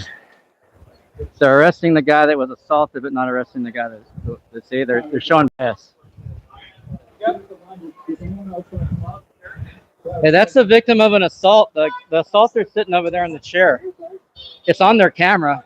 He clearly was assaulting him and grabbing him and throwing him to the ground for free speech. Last guy said it's kind of about religion. But I don't want to argue about which religion is true either. I don't think that's going to make anything productive. I want to talk to you about saying that Islam, specifically, is evil because there's a quote-unquote verse that calls for Muslims to kill non-Muslims. I think you guys saying that is kind of an example of the Dunning-Kruger effect. I think that most conservatives have, and it just causes more hate division. So that verse only refers to people the Muslims are fighting with who are persecuting. The guy was commenting on how they're giving them, so these giving them people are trying to content. catch, like women and kids with rocks that destroy their businesses, fuck them up. So I just wanted to come up here and clarify that misinformation because I feel like you guys are fighting. I don't think it's misinformation because we've heard a lot of Muslims say they quote that verse when they're talking about Christians advocating against Sharia law like what happened in Florida recently. Governor DeSantis has banned Sharia law across all of Florida, and there's a lot of Muslims saying that they shouldn't be able to do that. They feel like they're oppressed, and there's After he was assaulted on their video. So I'm just saying that, like, it's from Some violent, not aggressive people, but they're violent. Anything that suppresses the will of Allah, or sorry, I'm still coming down from that. Are you good? Take your time. Anything that oppresses the will of Allah is seen as oppressive. So then the logical thing for people that practice Islam is to stand up against that and with zero to no tolerance. Does that make sense? I think that's just like kind of. What was? I'm sorry. Were you talking about the sword verse right now? Oh yeah, I was talking about that. Security guard doesn't say security anymore on it. So I was saying that verse only referred to the people the Muslims were fighting with, who were persecuting them for years. They tried to crush someone with a rock. They destroyed their businesses. They like cut up like a woman. So yeah, to answer your question, I think that's just like extremists. So, like, Adam, like that whole side. that camera on that side got those the. guys are just Muslims, like, Okay, I didn't know if y'all heard me. Like one Sharia law in the United States, you know, like. I would say that they're probably not. Cops are definitely biased. Then. So bias is against the law for law enforcement. They're not supposed to be biased against the people speaking out against Nazis. Very. You say that that's only in reference to the pagans in Mecca who were violating the treaty that was struck between the Muslims in Medina and obviously the pagans in Mecca. I disagree with that. You say the reason that they were being killed is because the treaty was violated, which can't be true because it specifically says in Ayat 5, right after it says, wherever you find them, kill them. But if they become a Muslim and pay the poor due and establish the zakat, do not kill them, leave their way free, lo, Allah is forgiving and merciful. So if the reason they're being killed is because they broke the treaty, that would also apply to them if they became Muslims. The reason they're being killed is not because they broke the treaty, but because they're not Muslim. And furthermore, in Ayat 29, it specifically says that Christians and Jews should also be fought and killed. They didn't break the treaty. They're not the pagans in Mecca. So why are we not killing Christians? And this is a common theme throughout the entirety of the Quran. It is in Surah 2, 191 to 193, it's chapter 47, chapter 8, chapter 9 twice, and then it goes on in the Hadiths, like Sahih al-Bukhari 25, and 1399, and 6924, which is Allah's messenger, peace be upon him, said, I have been ordered by Allah to fight against the people until they testify that none have the right to be worshipped but Allah, and that Muhammad is Allah's messenger. The same thing in Sahih Muslim, book 1, Hadith 30, which says, I have been commanded to fight all of mankind until they testify that there is no God but Allah, and that Muhammad is the messenger of Allah, and established prayer as a God. So I think there's a lot of hadiths like that are contradictory to what the Quran says and what like other hadiths say actually. There's like a famous saying of Prophet Muhammad that said that don't hurt women in war, don't cause unnecessary damage, don't hurt kids, don't set fire to fields. Don't hurt livestock. There's various surahs in the Quran that talks about non-Muslims actually. It says there's an ayat that says, "For your religion is yours, and my religion is mine." I think that kind of sets the tone for like everyone having their own religion and like it should be respected. There's another surah too, which talks about if a polytheist, like a pagan, comes to you for protection. It says to actually protect them. So I just think that this just causes a lot of like hate and division, you know, like saying like Islam specifically is evil. I agree with you that the Hadith contradict the Quran, and I think the Quran contradicts itself repeatedly over and over and over and over again. Nowhere in the Quran does it say that the Christian and Jewish scriptures are corrupted, but it says things like you need to believe in the Bible because it is the Word of God. But then it goes on to say that people of the Scripture and book are the worst of created beings in Surah 98. One of my primary issues with Islam is the fact that Prophet Muhammad. So students are fighting over here with these Nazis. They bring a bigger Nazi. And then the Quran goes on to say things like Muhammad, the messenger of You're not free to go. You're still being investigated. So the victim is arrested. Okay. But he said he wasn't pressing charges. Yeah, I actually wrote down things to say that because I feel like that's a lot of problems that people have with Islam. So first of all, I want to say that like I think everyone who engages in pedophilia should be locked up. Like everyone, especially people in the government. I don't want to get into all that. But first, I want to say a lot of Muslims actually reject the hadith, and it's not a foundational part of Islam because the Quran is the word of God, and a lot of people think. Are you Sunni? I'm Sunni. So you do believe in Sahih al-Bukhari? I don't believe the hadiths. You don't believe in Sahih al-Bukhari? That's fine. I've never met one Sunni Muslim who doesn't believe in Sahih al-Bukhari. Okay, and I think that him doing that wasn't. I mean, this is the other viewpoint.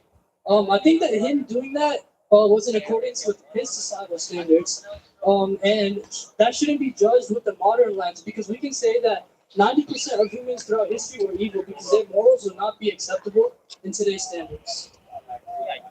So, like, for example, if in the early United States it was legal to marry 9-year-olds, I would say if anyone did that, it's illegal. Okay?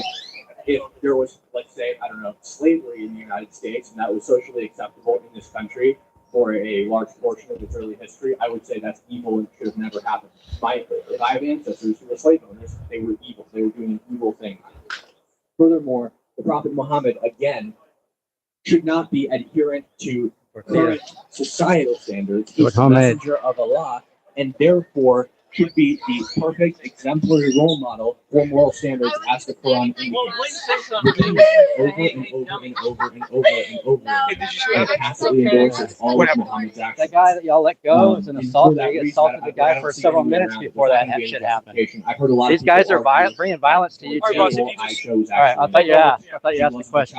She was not an adult at 9 years old.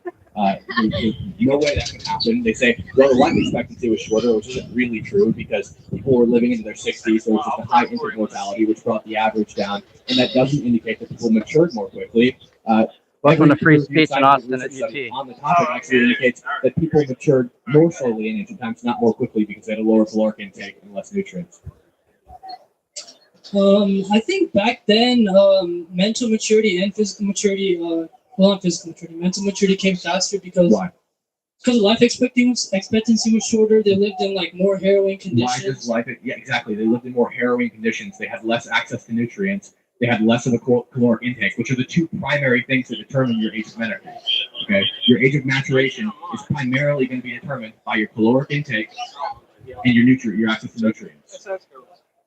You have a higher access to nutrients and calories today than ever in history. Right now, women mature more quickly than ever, and they're still not maturing by and large at the age of 9.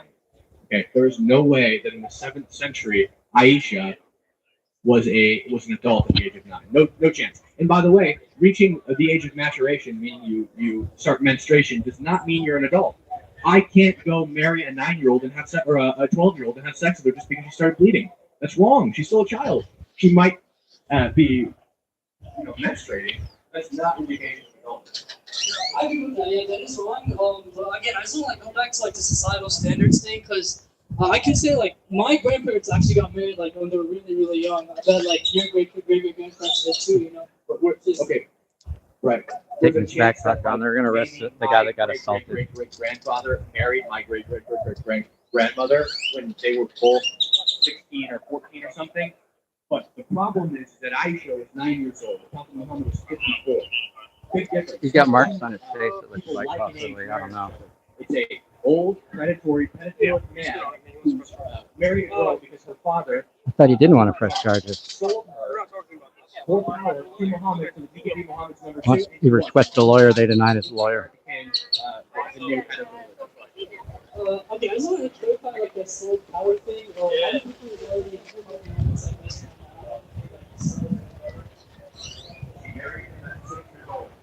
There goes UT students being arrested for free speech and for defending themselves in a way, not in the best way, but in a way. Ridiculous. The law here is kind of bullshit.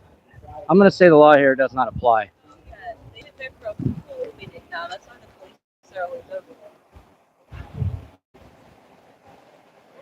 What do they do when the Klan comes to town? 1579019, unit number 4380, unit number 3983, license plate 1435127. Excuse me.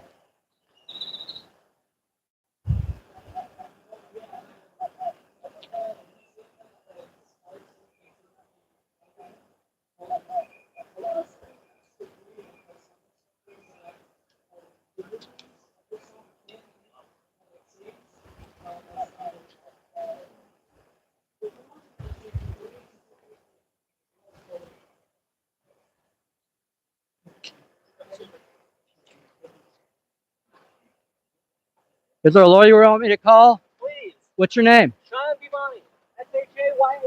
SHAYANDHIMANI. All right, thank you.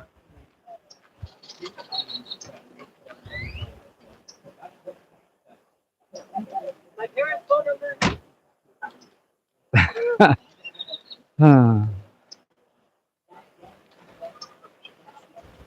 We didn't get a lawyer's name, I don't think.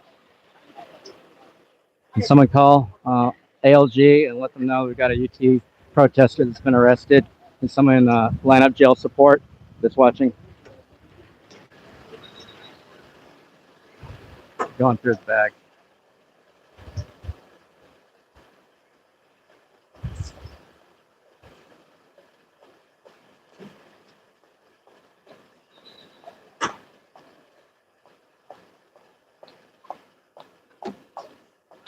Down his sunglasses.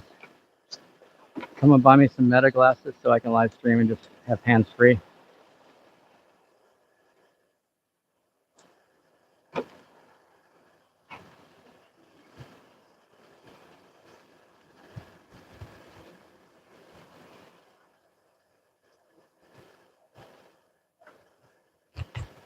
Very surprised that these police haven't decided to go after the First Amendment from the press as well. Everybody that films the police is the press. This activity right now is protected constitutional exercise. On a public venue, the sidewalk.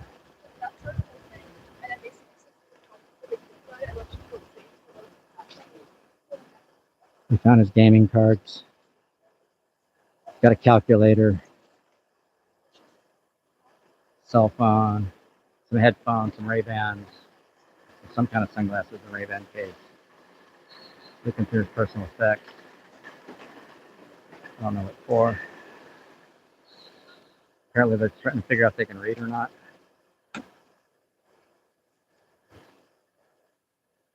Got a notebook, a tablet, whatever you call it. Student stuff.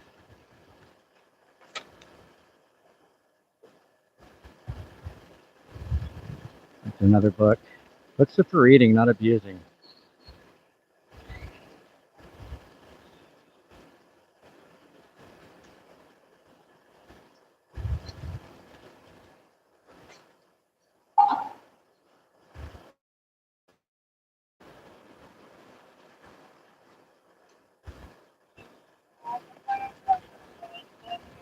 Another sergeant right here. Kind of pencil, something like that.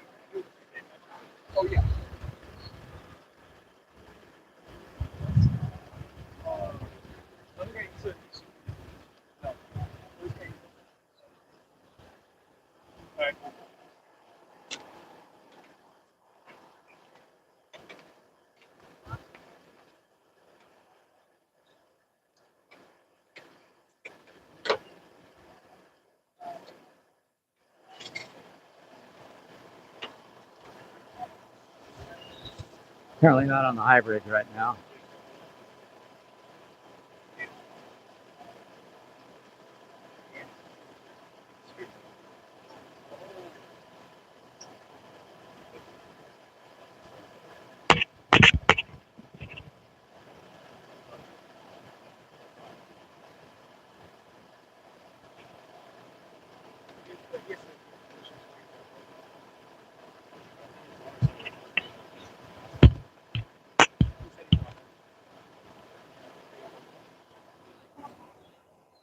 Cops are over there talking.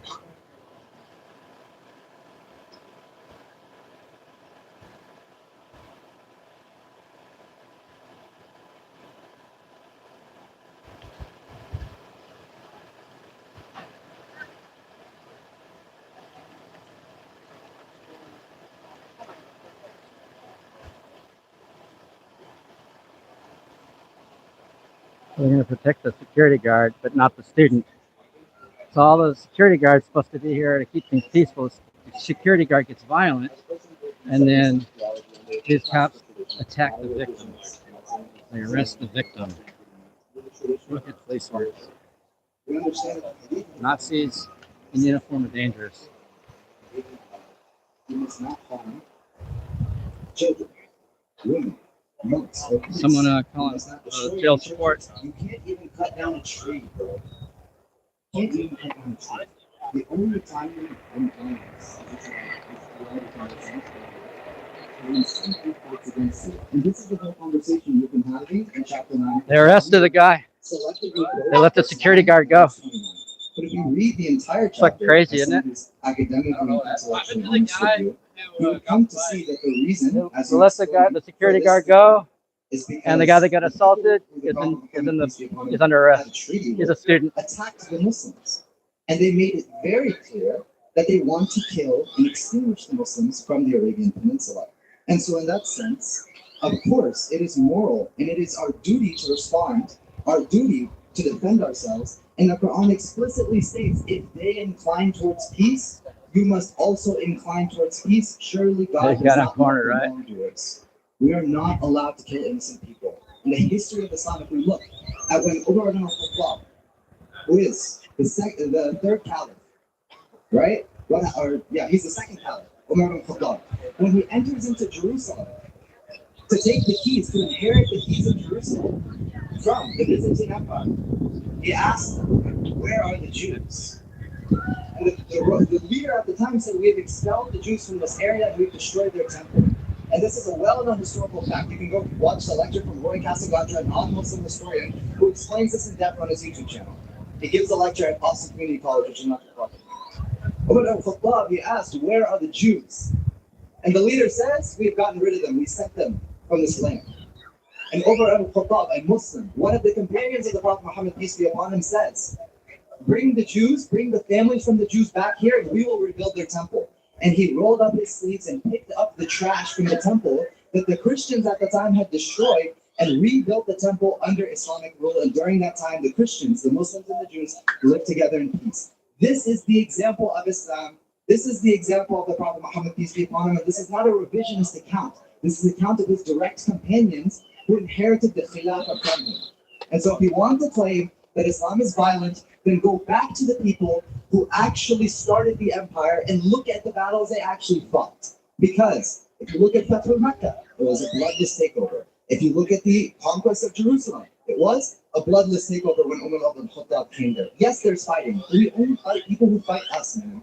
Just as you would agree, if somebody put a gun to your girlfriend or wife's head, you should probably take them out of here. That's not immoral. That's all I got for now.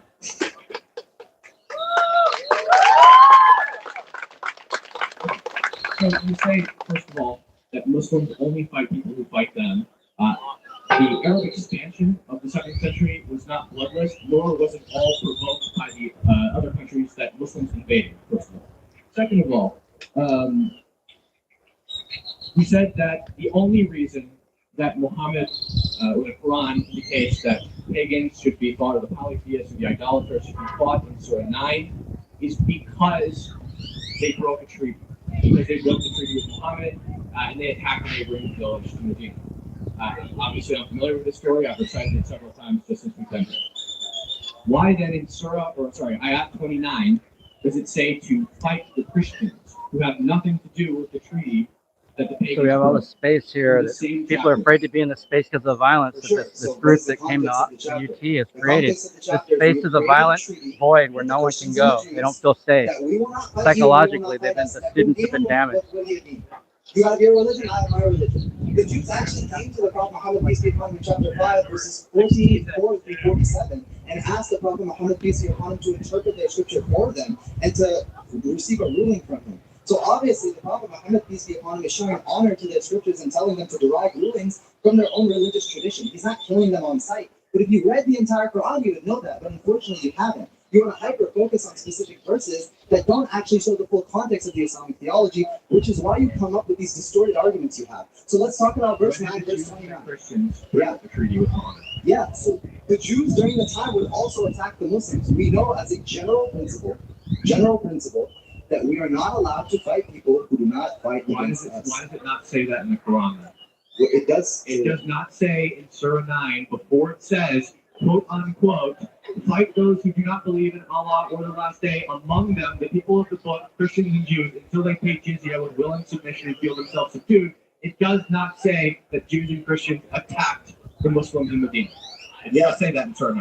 Yeah, because the Quran is not revealed in a vacuum. The Muslims, who is the Quran being revealed to? It's being revealed to the Muslims. Obviously, they know that the Jews attacked them. So you're guessing.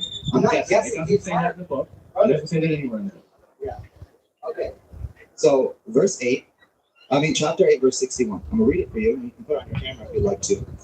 If the enemy is inclined towards peace, make peace with them, and put your trust in Allah. Indeed, He alone is all hearing and all knowing. That is a general principle. Then chapter 8 precedes chapter 9. They're supposed to be right in context of each other. These two chapters, according to Islamic scholarship, are so woven together that some of them consider that they should be read together. In the sense that in Surah 9, it does not start with the word Bismillahir Rahmanir Rahim. And some of the scholars have said that this is because this is a continuation of the previous chapter. And what does the previous chapter say? That if an enemy is inclined towards peace, make peace with them. Do you agree with that? I agree with that. But you seem to want to paint a picture that fits your narrative of Christian nationalism and trying to say that Islam is evil and we need to purge it to society. But when you see the verses that don't fit your narrative, we ignore them. Because you haven't read the Quran and You're ignoring the verses that don't align with what you want to display. That same surah, Surah 8, ayat 12 to 13 says, remember when the Lord inspired to the angels, I am with you, so strengthen those who have believed. I will cast terror into the hearts of those who have disbelieved, so strike them upon their necks and strike them from every fingertip. The same verse preceding what you just read, it orders from God.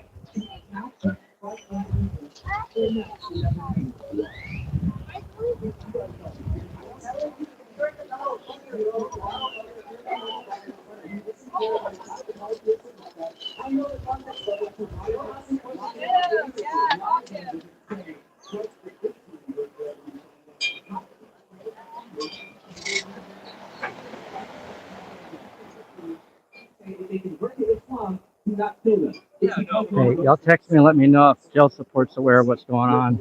Let me know if ALG is aware of what's going on with that arrest. So Muhammad being the statesman, being Hopefully the I leader, got his name. if someone is going to become Muslim, they're going to accept him as their leader. If someone is not Muslim, that means that they don't accept him as their leader. So if they become Muslim, obviously that is a form of surrender of saying, okay, the Prophet Muhammad is now my leader.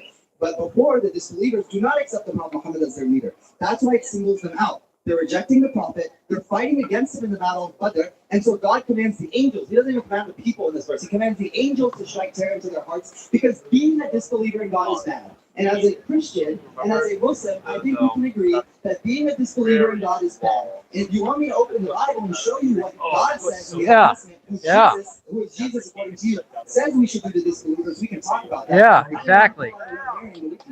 Exactly. True or false, Muslims can still be punished under Islamic law for their actions. Muslims can be punished under Islamic law for their actions. True or false? Yeah, of course, we're all okay, true. So everyone, including Muslims, can be punished under Islamic law for their actions. Yeah. Okay. In fact, Sharia is specifically tailored towards a society of only Muslims. So it would have to be towards. Not necessarily. I mean, jizya is a part of the Sharia, and jizya obviously applies to Muslims. So you're asking questions, so. You already answered that. So, if Muhammad is saying punish the people, or I guess the Quran is saying, punish the people who broke the treaty. Kill them wherever you find them. This is their punishment for having broke the treaty. Why is it that suddenly they are forgiven if they become a Muslim? Because we know that under Islamic law, Muslims can still be punished. Okay, so converting to Islam does not wash you of the violence. Motherfuckers are nuts.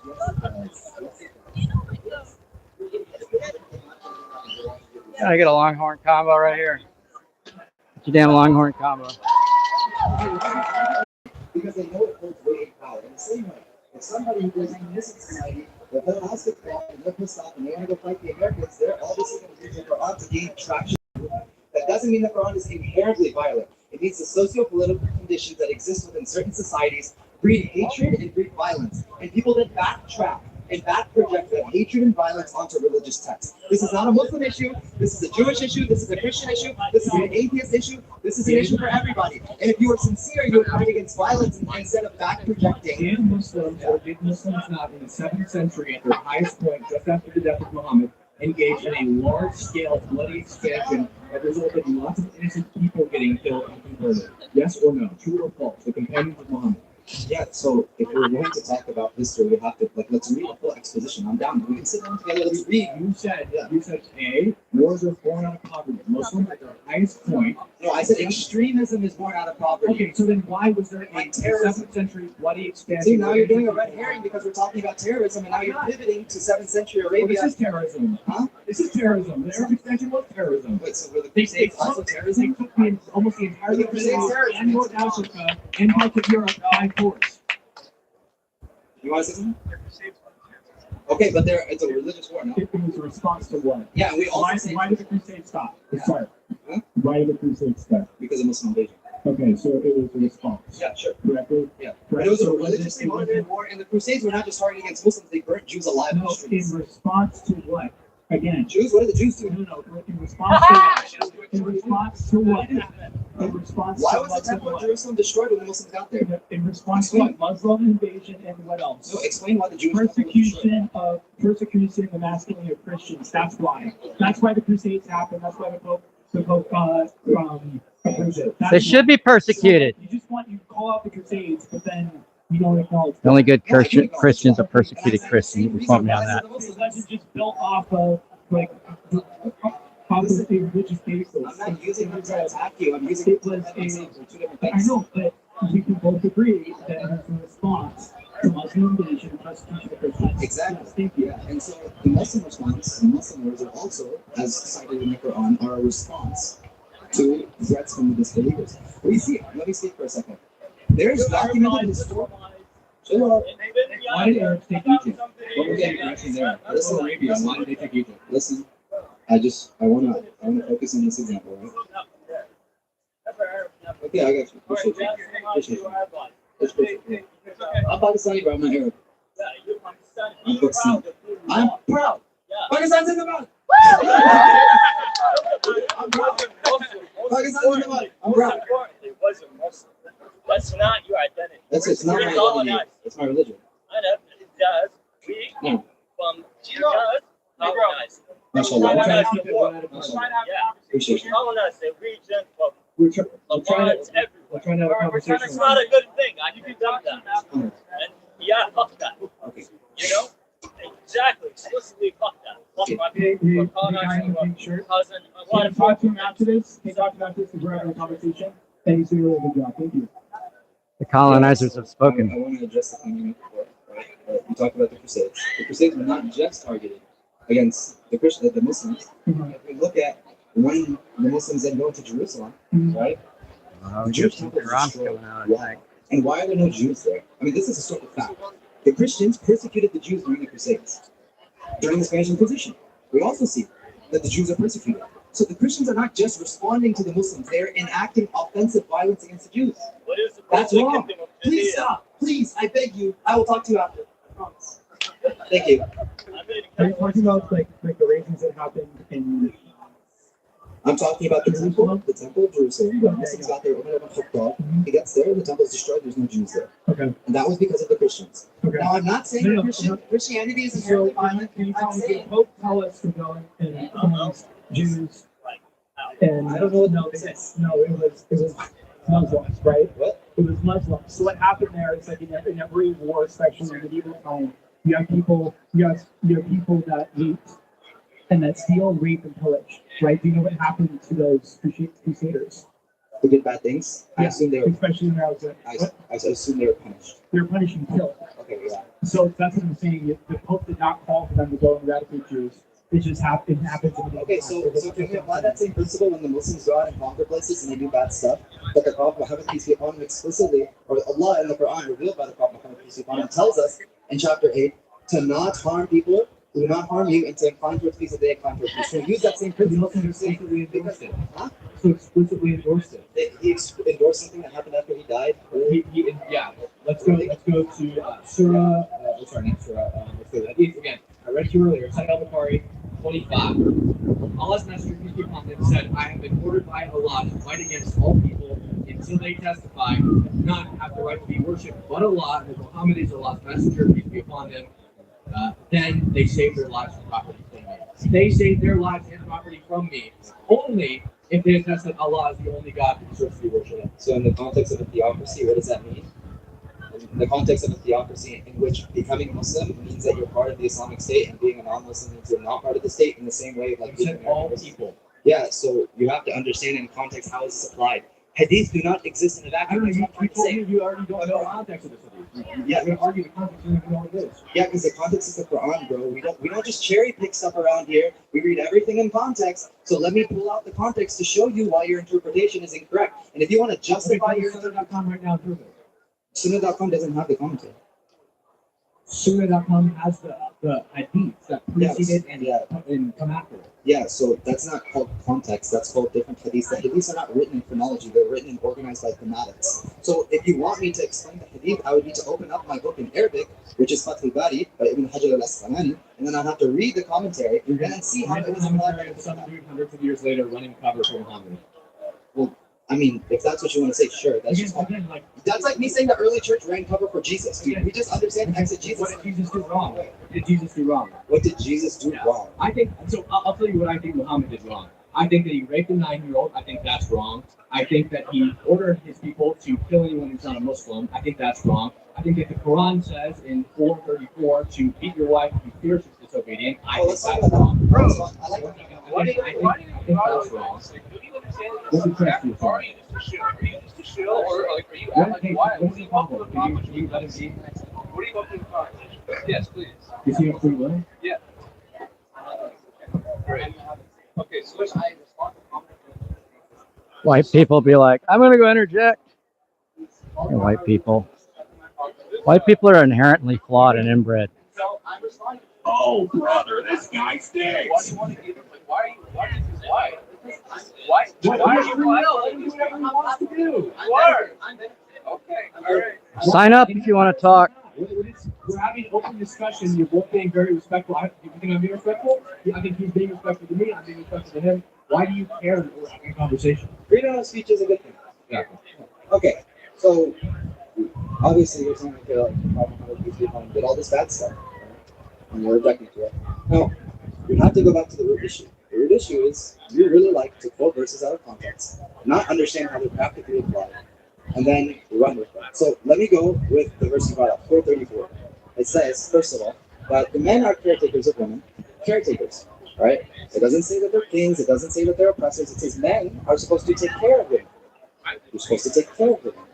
Now, if you hear disobedience from her, then the first step is to advise her gently. The next step is to separate your beds. That means don't sleep with each other anymore. And the third step is وَضْرِبُوهُنَّ.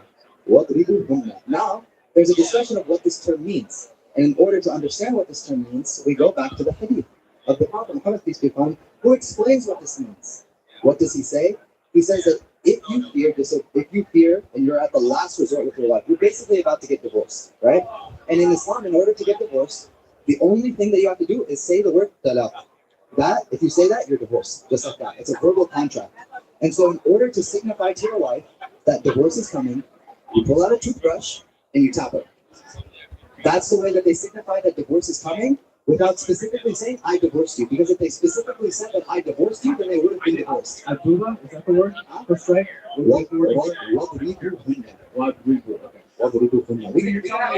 This word strike means yeah, it is. Yeah, what hadith is that? I don't have it memorized. You can look it up though. So I'll look it up. Yeah, I'll look it up. Go ahead and talk. I'll look yeah, it up. so search up tapping with the miswak. You can also actually have the comment. Wait, I have the commentary here. Yeah, it's okay. So I actually have the commentary. So we're at 434, right? So here we go. And the right here is the verse, right? We have the footnote here. Disciplining one's wife gently is the final resort. The earliest. This is what I got. This is just Google AI, so like take it. But I'm not listening to Google AI. Well, okay. So what's the hadith then? What Be do you serious. have? I'm bringing the commentary from Al-Zafra. Does he cite the hadith? No, he doesn't. Okay, so why do I? Wait, no, he does. He does cite the hadith. Okay, what's the hadith? So I can look it up while you're reading. It doesn't cite the hadith number. It quotes it. Okay, can you cite the hadith? I need the hadith. Okay, I want to read it because everything I'm saying doesn't exist. Yeah. And then it only comes out of like later commentary and it's made. Yeah, so I'm not saying that's your Google AI. because I don't. Okay, so cite the hadith then. I got it. I'm telling you. Okay, what is it? Okay. This is not the hadith, though. My bad. I just. So I want to explain to you that as a Muslim and someone who is orthodox, someone who doesn't reject Quran or hadith, and who tries to implement the Quran in the best way that I can, and someone who studies under traditional scholars who does not sugarcoat Islam, that this is the understanding of our scholars and this is how it was implemented. And I will give you the specific hadith that says that the Prophet Muhammad, peace be upon him, never struck a woman or a servant. So I don't care if he did it himself. It's the fact that it's permitted. What? He is the interpretation of the Quran. No, it permits you to do this thing. Yeah. It says if you feel it's possible, it's perfectly possible that Muhammad never feared disobedience from Aisha or Maria the Hawk or any of his other wives who may or may not have been children of slaves. Yeah. But that doesn't mean that he must have done it. So what I'm saying is the Quran orders it if you fear disobedience. So I just need the hadith. On tafsir of the verse, Quran 434, and Muslim 1218. Atta said, I said to Ibn Abbas, what is the kind of hitting that is not harsh? He said, hitting with a siwak, which is miswak, it is a toothbrush. Hitting with a siwak, and the like. Al-Hasan al-Basri, which was one of the early salaf, one of the early predecessors of the generation of the Prophet Muhammad, peace be upon him, said, this means that it should not cause pain. These, and are these hadith, yeah. So yeah, look up this one. Sahih Muslim 1218, is that correct? It's explaining 1218 and 434. So the explanation. So what is the hadith? The explanation is from Atta. What is the hadith? So this is let's see. I don't see a hadith. I googled it. There's no hadith. I don't see a hadith. I googled it. There's no hadith. Yes, we did. Ryan, you said that there was a hadith that said the Prophet said take the Quran from. It looks like this just comes from later on. I don't see any historical record that Abdullah ibn Abbas said this. Okay, so what he's saying is he doesn't have the quotation of Abdullah ibn Abbas saying what is the kind of hitting that is not harsh. I have it in my commentary of the Quran. Right? This is what kind of commentary? Sure.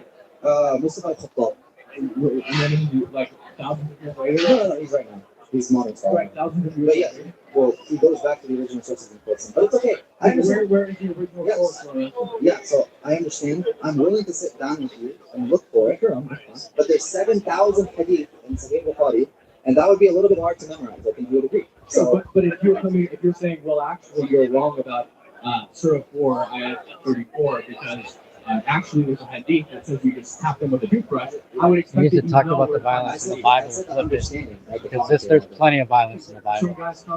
Like in Leviticus, like 13, you stone your wife for menstruating. The first Samuel 1, it says, commence Moses.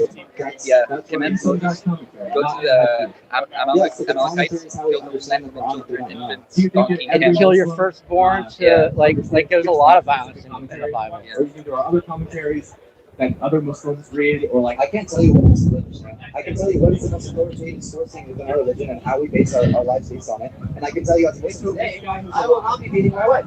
Okay, that's I will tell you that. I'm happy. Based on the Quran. Based on the Quran. I'm happy to hear that. But what you're telling me is that in a religion that was founded in the 7th century, the most authoritative commentary or instruction on that religion was from a guy who's alive today.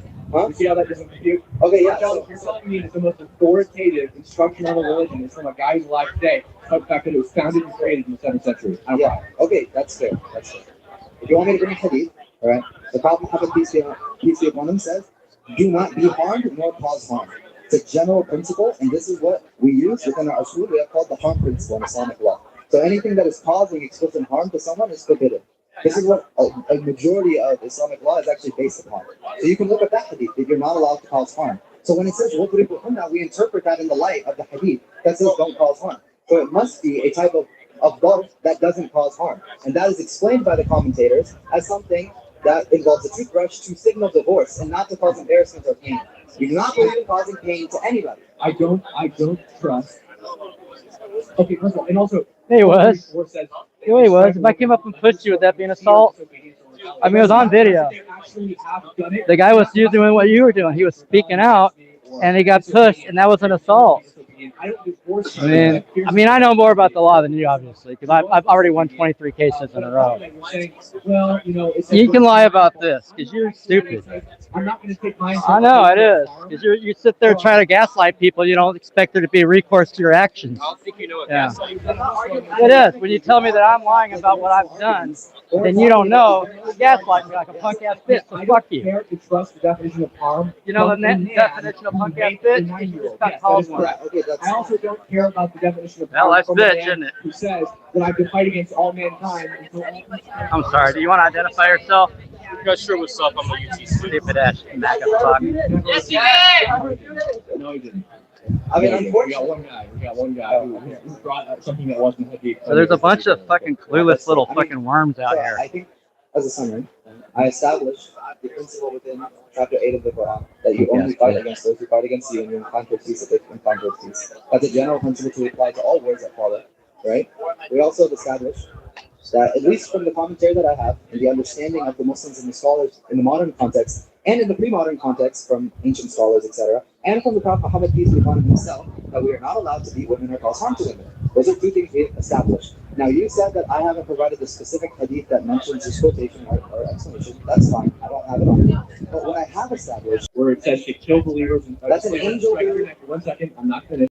It's to strike at disbelievers at the next, and from every finger. I can't even hear him. I'm talking. I don't even now I've lost my train of thought. But I mean, anyway, I think if you want to find that hadith, if you want to prove it to me, find the hadith. You know where to find me. You're obviously a crafty guy. You have a YouTube channel. I'm sure you know who I am. Nobody knows who you are. Nobody knows who the fuck you are. Instagram or Twitter, whatever. You're not influencing shit. Look at it. I answer my DMs, so you can find it. Yeah. Look up NaziCuck.com. NaziCuck.com.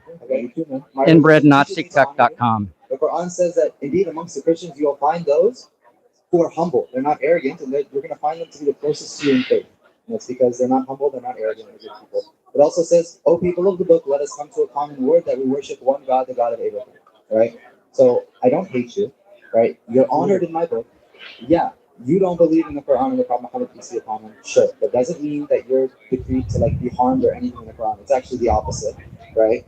But that's just it's a difference in theology. And I hope that maybe, just maybe, from this conversation, you're more willing to open your eyes to how Muslims actually implement the Quranic teachings. I've been a Christian for like 3 fucking months or some From the shit. perspective of our scholars who are authoritative in helping us to understand and implement what the Quran means into our lives. And that is what has brought me the immense peace, the immense love, the immense security in the religion. And I'm unfortunate that you think that my religion is evil, but I think in my life it's caused the absolute opposite. So I thank you for your time, and hope you have a good day. I thank you for your time as well. I love you as well. I appreciate you. Thank you for coming and talking with me. I don't hate you because you're a Muslim, nor do I hate any of the Muslims in this audience. Said he wants them to die. What a piece of shit. Quran for free. Quran for free. Free Quran. Free Quran. Free copy of the Quran. Anyone want one? The Quran. Would everybody like a copy of the Quran? Here you go. He wants the Quran? That's nice.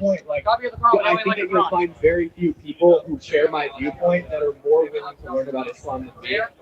I don't know any other non-Arab, I guess anti-Muslim speakers, whatever, who are actively learning Arabic. I don't know, David Wood, I don't think speaks Arabic, but I'm actively learning Arabic because I want to be able to read it in its original language.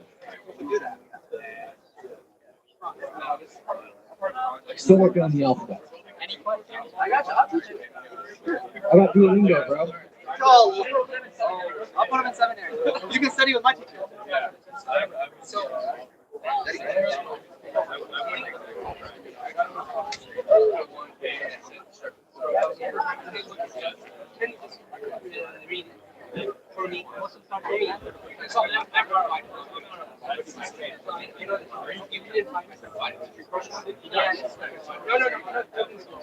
I hope they're done. Shit's tiring. I hope he has a heart attack and just dies in front of me. That would be God right there.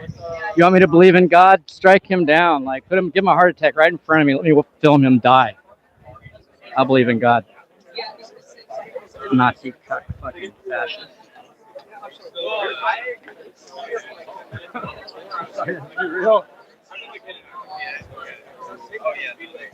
And he's not dying. Oh, I pray to you, oh, Old Testament God, take this Nazi cuck the fuck out right here on my camera. Right. Well, if he's the firstborn, can we take him? Oh Lord, strike down the firstborn of his family. There's a lot of political violence in the Bible. Bring the holy war on the UT campus is probably not a good idea during a war. We just had a club shut up just a couple weeks ago because we're at war. We bombed children in a hospital in Iran, Persia. So Trump and his Department of War.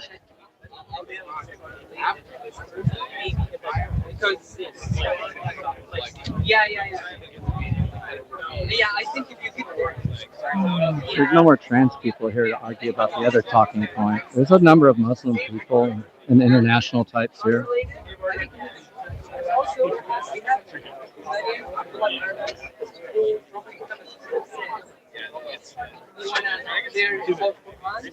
This is the biggest white cuckery I've ever seen. Well, no, it's not. I've seen Trump in town a few times. White cuckery. So he has a public platform now.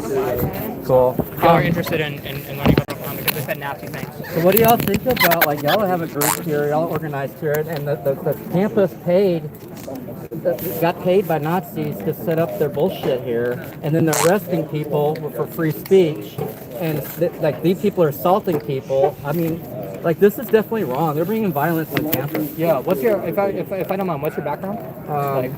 I consider myself indigenous, but Mexican and indigenous. Yeah. Indigenous? Mexican American and indigenous. So Okay. 75%. Yeah. So Mexicans are 75% indigenous in their genetic code. Right. So you would 75%. Like, but they're embarrassed because it's like the old ways, and you're supposed to be more Spanish. Oh, but yeah. that's just the identifying with the rapist. That's the Stanford prison So experiment. I have the subtlest a feeling that you might have an understanding about oppression about minority groups and marginalized groups in this country, given your background and also just being a decent human being. Yeah. So this kind of thing happens all the time. I mean, especially since 9/11, it happens all the time. People hate preach, but it just and it's going to make us uncomfortable. But life was not. But made shouldn't we to- pressure the administration not to invite hate groups onto campus? Absolutely, this is a good point, and I'm going to try. I'm actually working on an order for it. Okay, good. So, But that's what my takeaway is. Why are they even here? Like, why are they even here? Like, go somewhere else. Yeah. Go to the. Why can't they go over to Scientology and debate with those assholes? The cults get together.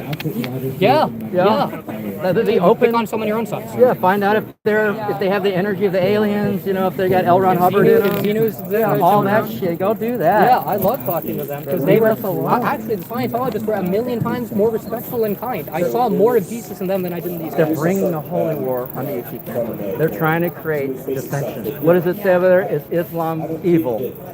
Like, they're trying to create something out of nothing. Absolutely. That's what I'm saying. And that's what you have. When you have actual problems, when you have everything in the Epstein files going on broad scale, and you have the rich getting richer and the poor getting poorer, and you have warmongers going crazy around the world. They're in support of pedophiles like Trump. So, you know that equal right there. You cannot accuse Prophet Muhammad, peace be upon him, of being a pedophile while wearing a mask. Yeah, I was just talking about their guy. So see that German eagle, the Iron Eagle from that's Nazi shit. Look at that I was thinking, I was wondering if it had some kind of fascist origin. So white supremacy and Nazism are so closely tied. You can't really separate them. So you can interchangeably say this, you can say that. Yeah. Eventually there needs to be a backlash, and we need to drive Nazis to the fuck. We need to punch Nazis. I'm sorry.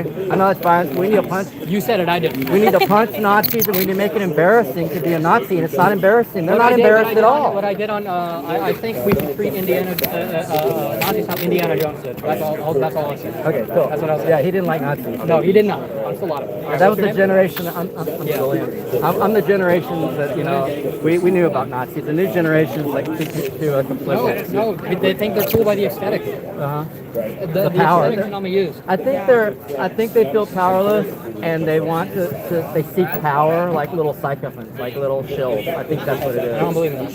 Yeah. Seriously, what's your name? Bree. Ibrahim, nice to meet you. Yeah, so keep on. I love to see when people create that there are good people, there are people with a conscience, there are people with empathy, and we need people that. We need empathy. That's what these people lack. Absolutely. They say they love us, but we need more actual empathy. It needs to be turned around. So we've been talking about Islam and having violent verses. There's plenty of information in the Bible and Old Testament about violence and killing your firstborn, and also that needs to be flipped. We need to put the mirror on the oppressor. Long live the resistance, but there's something to resist. That's right. All right, y'all go. You too. And my best friend's name is Bree too. She's trans. She can't be here. Oh, there's my friend. I gotta go.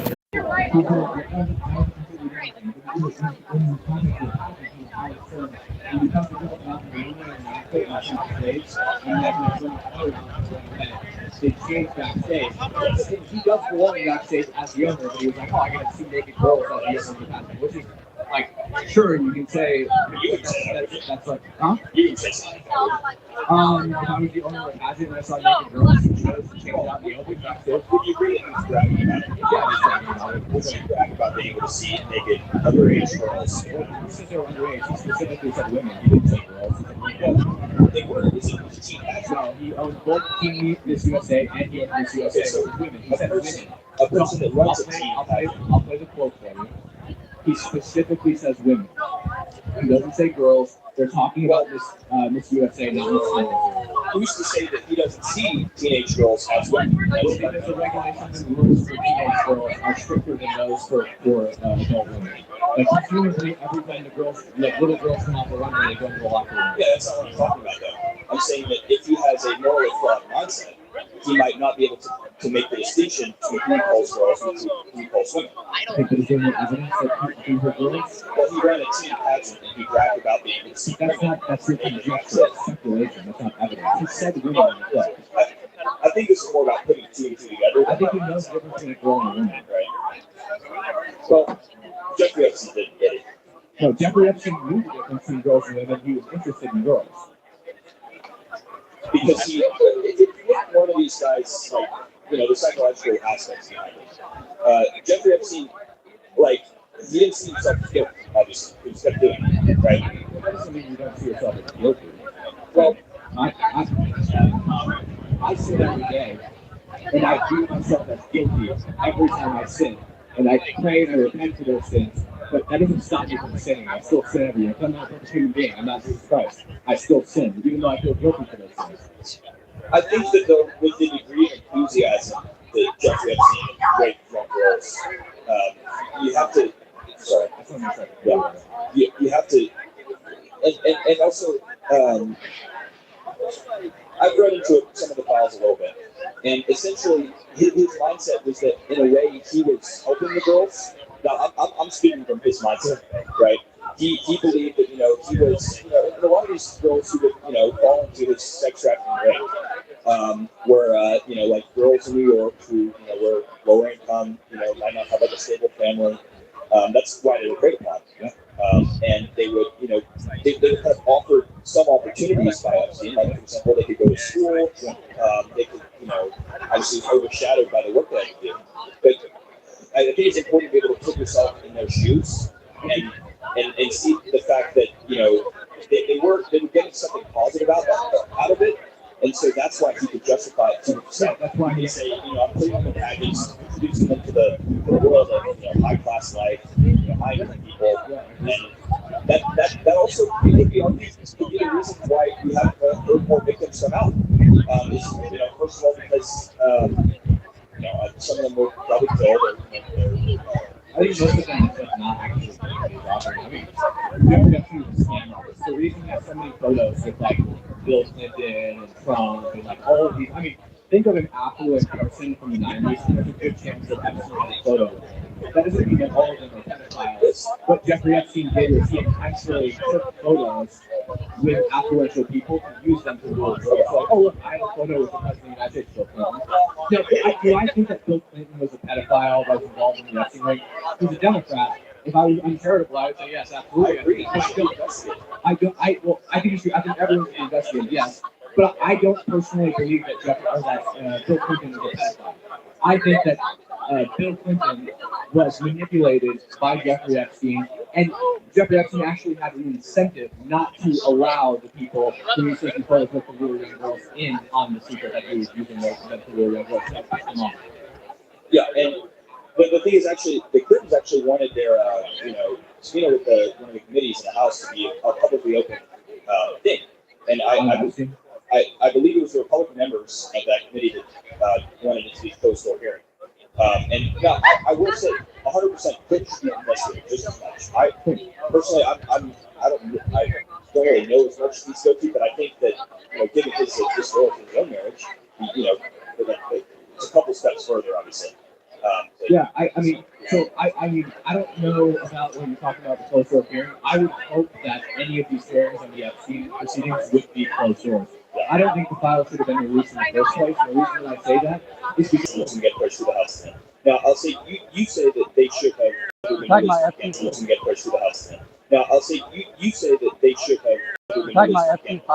That's what you just said. You don't think that? I think it's largely the same. Yeah, I think it's largely the same. So you disagree with one of Donald Trump's promises that he made when he was running for office? I disagree with a lot of stuff sometimes. So you then not good, but I disagree with stuff. You disagree with his decision to release the files? I would probably, in retrospect, there's no shit in over 5,000 pounds by now.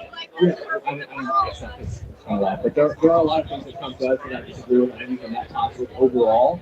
But like I disagree with banning the bump stocks. I disagree with a lot of his personal decisions. I disagree with the idea, and this is something that actually ended up happening, but the idea initially that we would ban the burning of the American flag. I believe that is an example of free expression. So long as it's your American flag and not somebody else's, and you do it in an area where you're legally permitted to burn stuff. Maybe that's something I disagree with. I mean, there are stuff that I disagree with, but you're never going to find a candidate that is like a perfect representation or reflection of everything you believe in. It's just a gamble. You're going to find somebody who's close enough to that. Another problem too is it's kind of the circle that Trump has integrated himself in. Like if you see like a lot of the, for example, the very far right evangelical movement that he integrated himself with. In the no one's going to show.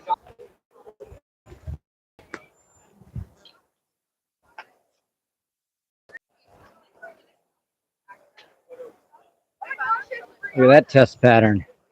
So they're trying to debate that Trump isn't a pedophile and that he's not in the Epstein files. That's the debate that they're trying to protect Trump from being. They're basically pedophile protectors. They're on campus. I don't think that UT should have pedophile protectors on campus. Yeah, warmongers, genocidal, racist, Nazi warmongers on campus. But hey, cool. It's cool. It's cool. They're defending pedophiles. It's cool.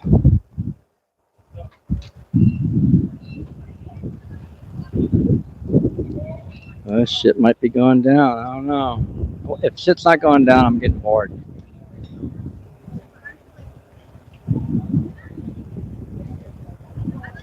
Huh. Good times.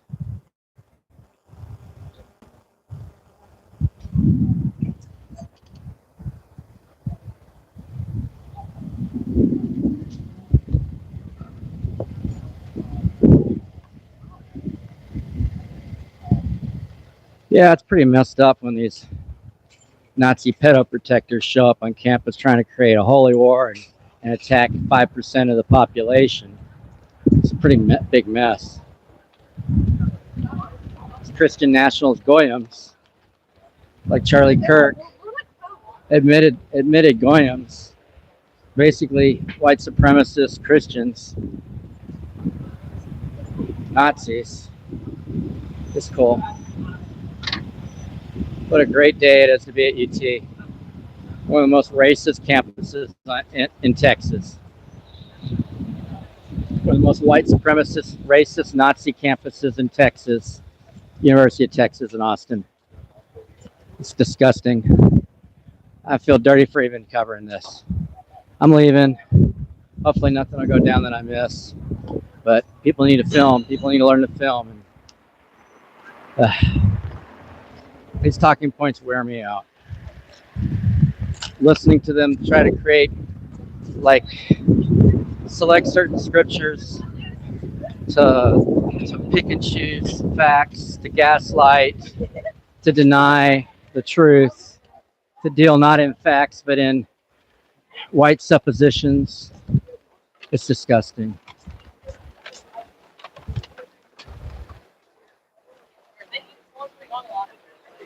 Is there early graduation? What's going on? And then to have a student tell me that I don't have more college degrees than they do, that I wasn't a network engineer, that I wasn't an environmental scientist, that I don't see the police. Yeah, they're taking graduation photos. There must be an early graduation. But there's some more. Ta-da! Lots of people getting pictures. So yeah, keep trolling me, and I will flip you off and cut you out. So that's also protected free speech.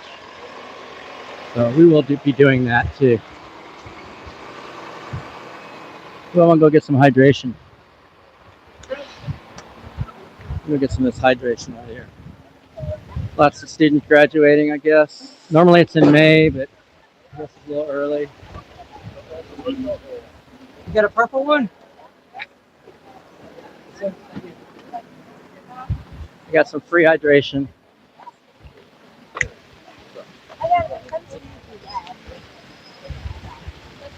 I could have graduated from UT, but I didn't.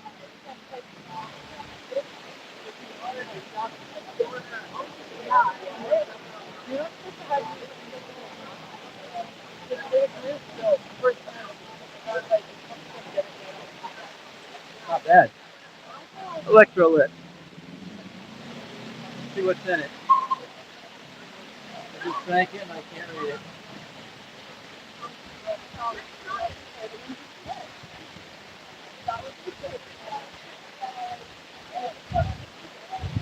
Devia, oh, it's got Devia. That's good.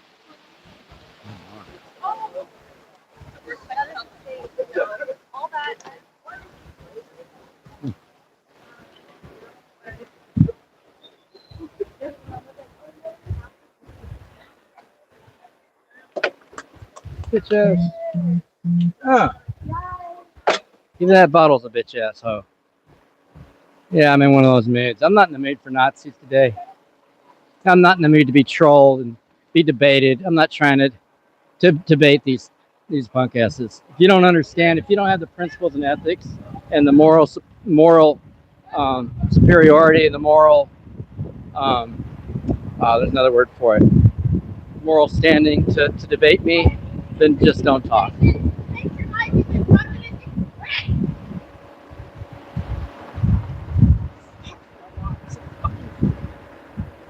Other people are mad too. It's funny.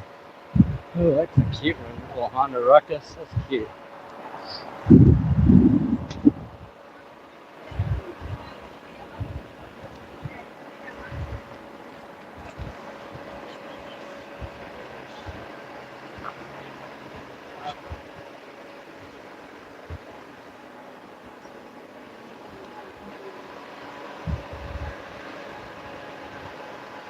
Oh, I'm cut out. I'm cutting out now.